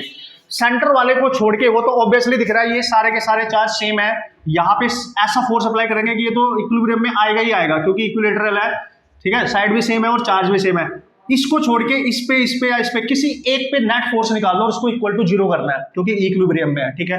तो इस पे निकालते हैं, इसको मान लो चार्ज 1, चार्ज 2, चार्ज 3, ये है चार्ज 4 पे निकालो। देखो ये प्लस रिपेल करेगा, इधर जाएगा F1, F2 इधर जाएगा, ठीक है, और इसको इससे ज्वाइन करोगे F3 भी इधर ही जाएगा, ठीक है। और इनके बीच का एंगल ये इन दोनों के, इसके और इसके 60 डिग्री है। तो इस 4th पे जो नेट फोर्स आया वो इन दोनों का रिजल्टेंट आएगा, दोनों का रिजल्टेंट, और वो इधर जाएगा दोनों का रिजल्टेंट। इस लाइन पे 2 फोर्स है, एक तो 1 और 2 का रिजल्टेंट होगा प्लस F3 होगा। समझ गया आप मैं क्या कह रहा हूं? क्योंकि इसके और इसके बीच का एंगल 60 डिग्री है, तो इसका रिजल्टेंट निकालेंगे भाई, कैसे निकालेंगे? F1 square plus F2 square plus 2 F1, या फिर आप कॉस कंपोनेंट भी यूज कर सकते हो यार, आपकी मर्जी है, ठीक है। जब कॉस, चलो मैं लिख दिया तो लिख दिया, ठीक है। प्लस F3 को कैसे निकालेंगे सर? ये यहां से लाके यहां तक ये डिस्टेंस आपको पता होनी चाहिए, लेट्स सी R है, तो इसको लिखोगे KQ into Q over R का स्क्वायर, ठीक है जी। और आपको बताइए cos 60 है यहाँ पे, जब ये cos 60 है तो ये वैल्यू कैंसिल हो जाएगी, और इसका चार्ज और ये डिस्टेंस दोनों के लिए सेम है, तो ये F1 इक्वल टू F2 होगा, ये जो फोर्स है सेम है। तो इनको जब सॉल्व करोगे ना तो ये आएगा √3 of F1 plus KQ by Q over R square as it is. ये नेट फोर्स आएगा 4th पे, और ये इक्विलिब्रियम में है तो इसको 0 कर सकते हो आप, ठीक है। इसको लिखोगे √3 F1 का मतलब इसके और इसके बीच का force KQ into Q over यहाँ से यहाँ तक की डिस्टेंस है A का square plus K small Q by R square. और ये डिस्टेंस नहीं हमें पता है, ये डिस्टेंस निकालनी पड़ेगी ये वाली, और मैंने बताया था ये डिस्टेंस कितनी होती है, ठीक है। तो इसको आप सॉल्व कर सकते हैं। देखो एक कैपिटल Q कॉमन आके 0 में चला जाएगा, इसको इधर लेके आओ, माइनस √3, K भी कैंसिल, तो एक Q बचेगा और नीचे बचेगा A स्क्वायर, इधर बचेगा आपके पास Q over R square. R निकालो अब यहाँ से, आंसर हो जाएगा R निकालो। सर R कैसे निकाले? देखो ये R है तो ये भी R है ना, तो हम क्या करेंगे, ये परपेंडिकुलर ड्रॉप करेंगे, ये एंगल है 30 डिग्री और ये हमें पता है A/2 है, समझ गए। तो cos 30 यूज करो, cos 30 base over 90 R hypotenuse, √3/2 A/2 R, ये कैंसिल तो R आ गया A/√3, दिख रहा होगा आपको, ठीक है। तो यहाँ पे पटक दो, आएगा √3 माइनस में Q over A square equal to Q over, यह आ गया A/√3 और इसका होल स्क्वायर भी हमारा, ठीक है। तो ये बन जाएगा आपके पास what is that sir, √3 minus Q by A square is equal to आ गया 3, ये क्यू है स्मॉल क्यू, ठीक है, small Q over A square से एक square cancel, Q by Q note कर लो, क्यू बाई कैपिटल क्यू और मैग्नीट्यूड ले लो, माइनस साइन हट जाएगा। मतलब इससे ये पता चल रहा है जो ये वाला चार्ज है ना नेगेटिव होना चाहिए अगर नेट इक्विलिब्रियम सेट करना चाहते हो। तो आंसर आ गया √3/3, ठीक है, आंसर आ गया आपका √3/3। √3/3 आंसर है कोई नहीं है, इसमें तो नहीं दिख रहा है मेरे को, तो कुछ मिस्टेक तो नहीं हुई है, चेक करेंगे बॉस, ठीक है। अच्छा √3 से ऊपर मल्टीप्लाई करो, √3 से नीचे, हाँ 1/√3 भी तो लिख सकते हो उसको, 1/√3 भी लिख सकते हो उसको, ठीक है, ठीक है, 1/√3 भी लिख सकते हो, मिल गया, बी ऑप्शन आपको मिल गया। So this is your ratio, और ये भी याद रखना है इसका जो साइन है वो नेगेटिव होना चाहिए, नेगेटिव, मतलब बेसिक प्रॉपर्टी पे बेस्ड क्वेश्चन है, बस इन चीजों का आपने ध्यान देना है। आई होप सो मैंने थोड़ा जल्दी किया तो आप समझ गए होंगे कि क्योंकि ऐसी प्रैक्टिस आपने काफी करी होगी। आप कॉस्ट कंपोनेंट भी यूज कर सकते थे यहाँ पे, ठीक है, वो आपकी मर्जी है बॉस, ठीक है। ओके यार, तो क्वेश्चन नंबर फाइनली 95 पे हम आ गए हैं। थोड़ा एक अच्छा क्वेश्चन है, दोनों एग्जाम के पर्पज से हमारे अच्छा माना जाएगा। और अगर ऐसे क्वेश्चन आपने किए होंगे, देखो यहाँ पे जो पोटेंशियल है ना, पोटेंशियल इलेक्ट्रिक पोटेंशियल, वो 3 वेरिएबल पे डिपेंड कर रहा है, एक्स पे, वाई पे और जेड पे, तीनों पे डिपेंड कर रहा है। तो यहाँ पे 3 इलेक्ट्रिक फील्ड आएगा, उनका नेट रिजल्टेंट निकालोगे, और नेट रिजल्टेंट निकालने के लिए इलेक्ट्रिक फील्ड का क्या करना पड़ेगा, एक्स डायरेक्शन में इलेक्ट्रिक फील्ड, वाई डायरेक्शन में इलेक्ट्रिक फील्ड और जेड, पहले तो ये लिख लो, ये ई नेट निकालना है, और जब ई नेट आएगा तो इलेक्ट्रिक फोर्स निकाला जा सकता है क्यू ई से, ये है नेट कॉन्सेप्ट। तो पहले ये निकालो, यहां पुट करेंगे, चार्ज दे रखा है क्वेश्चन में, क्लियर बोला है उसने, द मैग्नेटिक नहीं है वो, द मैग्नीट्यूड है वो, मैग्नेटिक नहीं है, magnitude of the force acting on the charge 2 coulomb situated at the origin, ठीक है। तो इसकी वैल्यू दे रखी है आपको, तो नेट फोर्स निकालने के लिए 2 इंटू नेट ई निकाल लो बस आप। नेट ई कैसे निकालेंगे सर, देखो चूंकि v डिपेंड कर रहा है x पे, y पे, z पे, तो सबसे पहले electric field along x axis निकालेंगे, माइनस dv ओवर dx के रिस्पेक्ट में डिफरेंशिएट करेंगे, y और z को मानना है कांस्टेंट, पार्शियली डिफरेंशिएट करना है। जब x के रिस्पेक्ट में करोगे तो y और z as a constant treat करेंगे, सिंपल, ठीक है। ex माइनस, मत भूलना, डिफरेंशिएशन करो, x का होगा केवल, ये हो गया 6, यहाँ पे x का करना है माइनस, x का 1 हो जाएगा, y square as it is रहेगा क्योंकि कांस्टेंट माना है, और इसमें x नहीं है तो कांस्टेंट है पूरा 0, इसमें x है तो बचेगा 6y, इसमें भी x नहीं है तो 0, ठीक है। तो यहां से आ जाएगा ex इक्वल टू माइनस, अच्छा पॉइंट दे रखे हैं आपको, पॉइंट दे रखे हैं क्या आपको, नो नो नो यार, पॉइंट नहीं दे रखे हैं, तो 0 0 0 ही मानेंगे, ओरिजिन की बात कर रहा है, 0 0 0, तो x भी 0, y भी 0 और z भी 0, तो ये 0 हो गया, ये 0 हो गया, तो आपके पास बचा 6, तो x की वैल्यू आ गई -6, समझ गए, न्यूटन पर कूलम। तो वैसे ही निकालो EY कैसे निकालेंगे, v को डिफरेंशिएट करना है, y के रिस्पेक्ट में, x और z को अब कांस्टेंट मान लेना है, ठीक है। तो EY निकाल लो सर, कैसे निकालोगे, देखो y के रिस्पेक्ट में, इसमें y नहीं है तो 0 हो जाएगा, इसमें y है तो x एज इट इज रहेगा, y का डिफरेंशिएशन जब करोगे तो y की पावर 2 है तो 2 इसमें मल्टीप्लाई होगी, -16xy आ जाएगा, यहाँ पे y है तो -8 हो जाएगा, यहाँ पे y है तो ये +6 हो जाएगा, x इसमें y नहीं है तो ये 0 हो जाएगा। अब x y की वैल्यू तो 0 ही है, तो ये भी 0 हो जाएगा, ये भी 0 हो जाएगा, -8 बचेगा, तो EY आ गया -8 न्यूटन पर कूलम, तो y भी आ गया, ठीक है, y डायरेक्शन में इलेक्ट्रिक फील्ड आ गया, ठीक है। अब क्या करना है सर, z डायरेक्शन में निकालना है, जब z डायरेक्शन में निकालोगे ना चांदी, तो क्या करना है, हाँ यस, तो ये माइनस माइनस है तो ये प्लस होगा बॉस, ठीक है, ये प्लस होगा बिल्कुल, ठीक है। ये आप करोगे dz, ठीक है सर, dz करेंगे तो उस समय x और y को कांस्टेंट मान लेना, तो z के रिस्पेक्ट में उड़ा डालो यार, अब तो समझ गए होंगे आप, z इसमें नहीं है 0, z इसमें नहीं है 0, z इसमें भी नहीं है 0, इसमें भी z नहीं है तो 0, और लास्ट में z है तो क्या है सर, लास्ट में 8z हो जाएगा, और z जब 8 होगा तो z की वैल्यू तो 0 है, तो Ez तो ऑटोमेटिकली 0 ही आ गया, Ez तो 0 आ गया, तीनों इलेक्ट्रिक फील्ड आ गए, यहां पे पटक दो तो नेट इलेक्ट्रिक फील्ड आएगा √Ex आ रहा है 6, ये आ रहा है 8 और z आ रहा है 0, तो आपको दिख रहा है यहाँ पे 10 न्यूटन पर कूलम नेट इलेक्ट्रिक फील्ड है। और अगर ये 10 है ना महाराज, तो यहाँ से फोर्स निकाल लो, देखो फोर्स आ गया 2 × 10 तो 20 न्यूटन, होप सो यही होना चाहिए, 20 न्यूटन, यस, ठीक है। ऑसम प्रॉब्लम है कि नहीं, बढ़िया तरीके से आपको आना चाहिए, पार्शियली डिफरेंशिएट करना आपको आना चाहिए।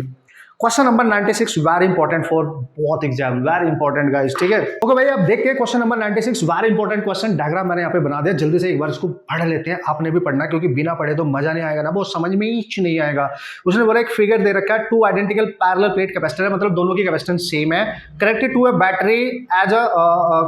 बैटरी अ स्विच एस के साथ। Initially the switch is closed, मतलब इनिशियली ये स्विच क्लोज है, मतलब ये दोनों की दोनों किस में है, पैरेलल में है सर, पैरेलल में है कि नहीं है। और अगर ये दोनों पैरेलल में है तो उनका सी इक्विवेलेंट कितना होगा, 2C, क्योंकि ऐड हो जाएंगे डायरेक्ट। समझ गए आप, ये पहले ही कर दिया मैंने, ठीक है जी।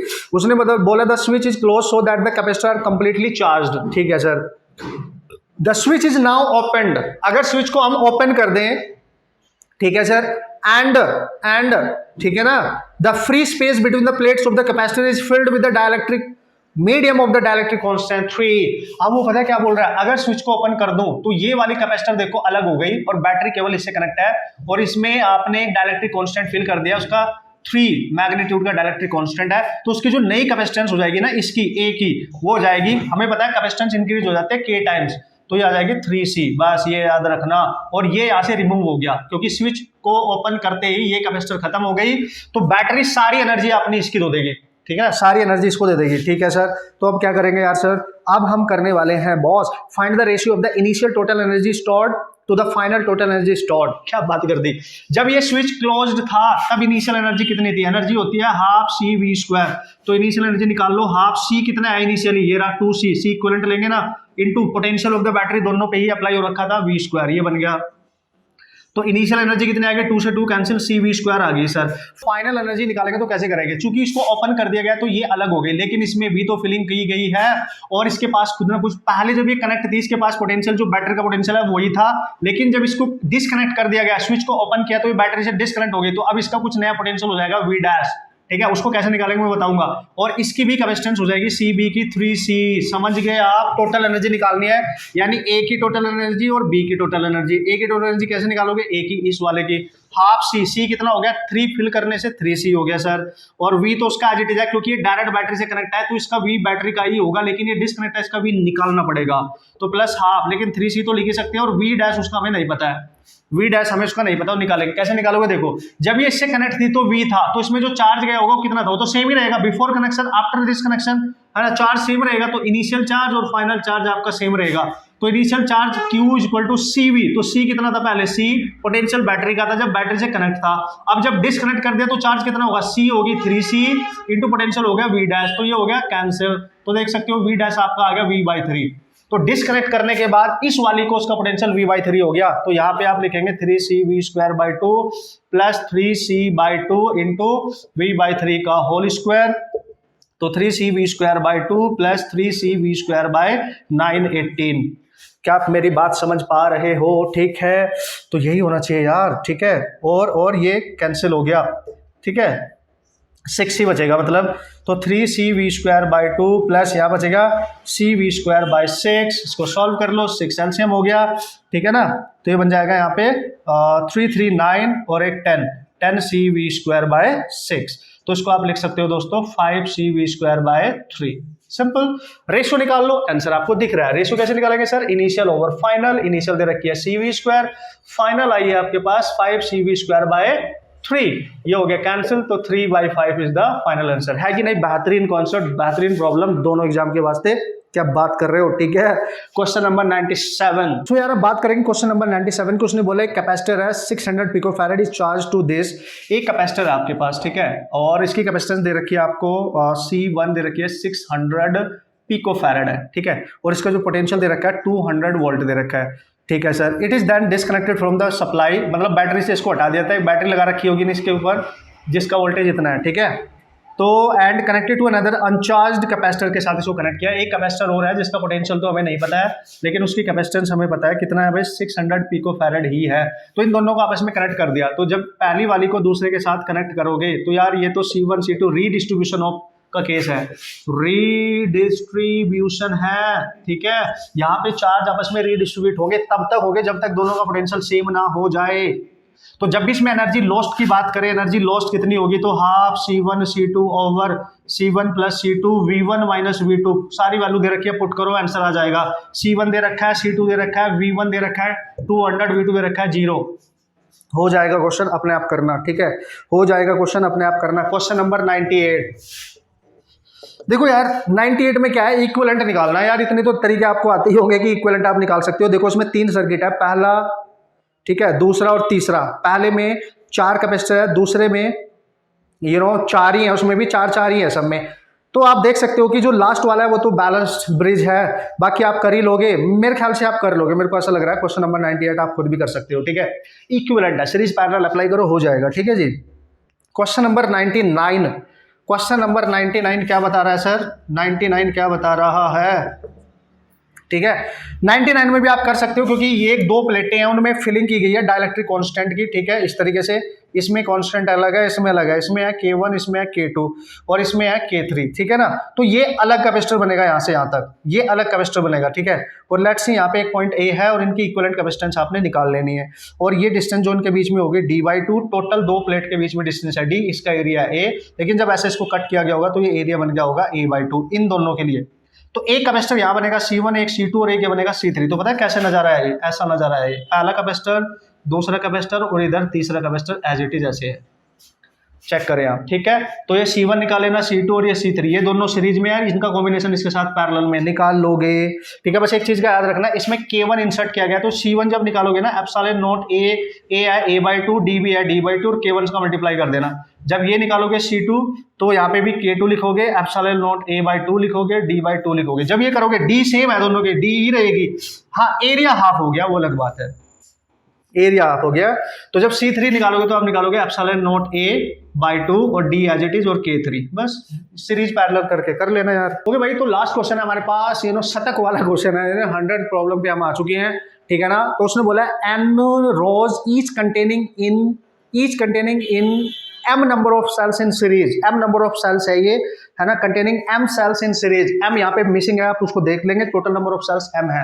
मतलब उसने पता क्या बोला है, एक सेल ये रहा उसका इंटरनल रेजिस्टेंस, फिर एक सेल ये रहा उसका इंटरनल रेजिस्टेंस, फिर एक सेल ये रहा उसका इंटरनल, और ऐसे इसमें m नंबर ऑफ सेल्स हैं सीरीज में, और ऐसी ऐसी n रोज है, ऐसे, ठीक है, ऐसे, ठीक है, n नंबर ऑफ रोज है यहाँ पे, ऐसे, ठीक है, ऐसे आप समझो, और n तक है ये। तो सेल्स हैं इसमें m टोटल और n रोज हैं, और फिर उनके पैरेलल में, है ना, एक उनके अक्रॉस एक एक्सटर्नल रेजिस्टेंस कनेक्ट किया गया है, व्हाटएवर जो भी होगा, समझाना आप, ठीक है। तो क्वेश्चन में क्या बोल रहा है वो देख लेते हैं ध्यान से। क्वेश्चन समझ में आ गया क्या है भाई? उसने बोला maximum current is taken from this combination across the external resistance 3 ओम। इसमें जो मैक्सिमम करंट, हम अगर मैक्सिमम करंट की बात कर रहे हैं ना, तो पहली बात तो ये याद रखो, इस रेजिस्टेंस में अगर मैक्सिमम करंट जाएगी तो उसकी value must be equal to, जब भी मैक्सिमम करंट की बात करें, मैक्सिमम पावर ट्रांसफर की बात करें, तो एक्सटर्नल रेजिस्टेंस इंटरनल रेजिस्टेंस के इक्वल होना चाहिए। तो एक सीरीज में जो सेल्स हैं उनके रेजिस्टेंस है R। अगर एक होता तो मैं केवल R लिखता, चूंकि m सेल्स है वहां पे तो m से मल्टीप्लाई करूंगा, चूंकि रोज है, n नंबर ऑफ रोज है, तो पैरेलली वो कनेक्ट है, तो n से डिवाइड करूंगा, ध्यान रखना। यानी मैक्सिमम करंट ट्रांसफर करने के लिए एक्सटर्नल रेजिस्टेंस हमेशा m times of small r, मतलब इंटरनल रेजिस्टेंस से मल्टीप्लाई करो, और नंबर ऑफ रोज जो पैरेलल में उससे डिवाइड करो। ये कंडीशन होती है, ये जरूर याद रखनी है आपने इस क्वेश्चन को सॉल्व करने के लिए। अब वो क्या बोल रहा है, अब आपसे क्वेश्चन में बोला जा रहा है भाई कि if total number of cells used is 24, अगर इस पूरे कॉम्बिनेशन में इसको मिला के जितने भी ब्रांचेस होंगे, इसमें टोटल सेल्स दे रखे हैं, टोटल नंबर ऑफ सेल्स जो दे रखे हैं वो है आपके पास 24। इसका मतलब टोटल नंबर ऑफ सेल्स कैसे निकालेंगे? सीरीज, एक लाइन में सीरीज में m है, टोटल रोज कितनी है, n है, तो टोटल कैसे मिलेंगे? m एक में है, टोटल रोज है n, तो m इंटू n कर देना इंटू 24। ये बन गया इक्वेशन नंबर फर्स्ट, ये बन गया इक्वेशन नंबर सेकंड। दोनों का यूज करो, आंसर आ जाएगा, दोनों का यूज करो, आंसर आ जाएगा, है ना, दोनों का। और इंटरनल रेजिस्टेंस दे रखा है स्मॉल r 0.5, तो इसको यहाँ पुट करो, देखो m, अच्छा एक्सटर्नल रेजिस्टेंस दे रखा है 3 ओम, ये दे रखा है 3 ओम, m इंटू 0.5 बाई n, ठीक है, ये हो गया, है ना। यहाँ से आपकी वैल्यू कितनी आ रही है आप देख सकते हो, m by n equal to आएगा 30/5 यानी 6, ये आ गया 6, यानी m आ गया 6n, ठीक है। m की वैल्यू यहाँ पर रख दो, तो m into n equal to 24, और m की वैल्यू आ गई 6n into n equal to 24, यह आ गया n square equal to 4, n आ गया 2। यानी जो रो है वहां पे 2 ही हैं, और जो सीरीज में how many number of cells in series, that is यहाँ पे देख लो m आ गया था इतना, तो m आ गया 6 इंटू 2 दैट इज 12, ये आ गया आपका आंसर, ठीक है। ऑप्शन आप देख सकते हो बॉस, m की वैल्यू 12 है, n की वैल्यू 2 है, रो 2 है, नंबर ऑफ सेल्स जो सीरीज में कनेक्टेड है वहां पे 12 है। This is how you can crack the type of problem. तो ये थे हमारे 100 top most questions, you know. पहली वीडियो आपके पास जा चुकी है, this is your second video. बढ़िया तरीके से आप प्रैक्टिस करते हैं, हर टाइप के क्वेश्चन इसमें मैंने कंसीडर करे हैं। अभी 100 प्रॉब्लम और है, वो भी आपको एज सुन एज पॉसिबल मिल जाएंगी। इतने क्वेश्चन अगर आप करके जाओगे तो पूरा विश्वास है कि आप बढ़िया से फोड़ के आओगे और हर टाइप के क्वेश्चन हैंडल कर लोगे। अगर आपने इस तरीके की सिचुएशन को यहाँ पे हैंडल करके जा रहे हो just before the examination, confidence नहीं टूटना चाहिए बस, है ना। लास्ट मोमेंट में आपका कॉन्फिडेंस आपका सबसे बड़ा साथी होने वाला है। ओके, मिलते हैं नेक्स्ट वीडियो में, एंड ऑल द बेस्ट।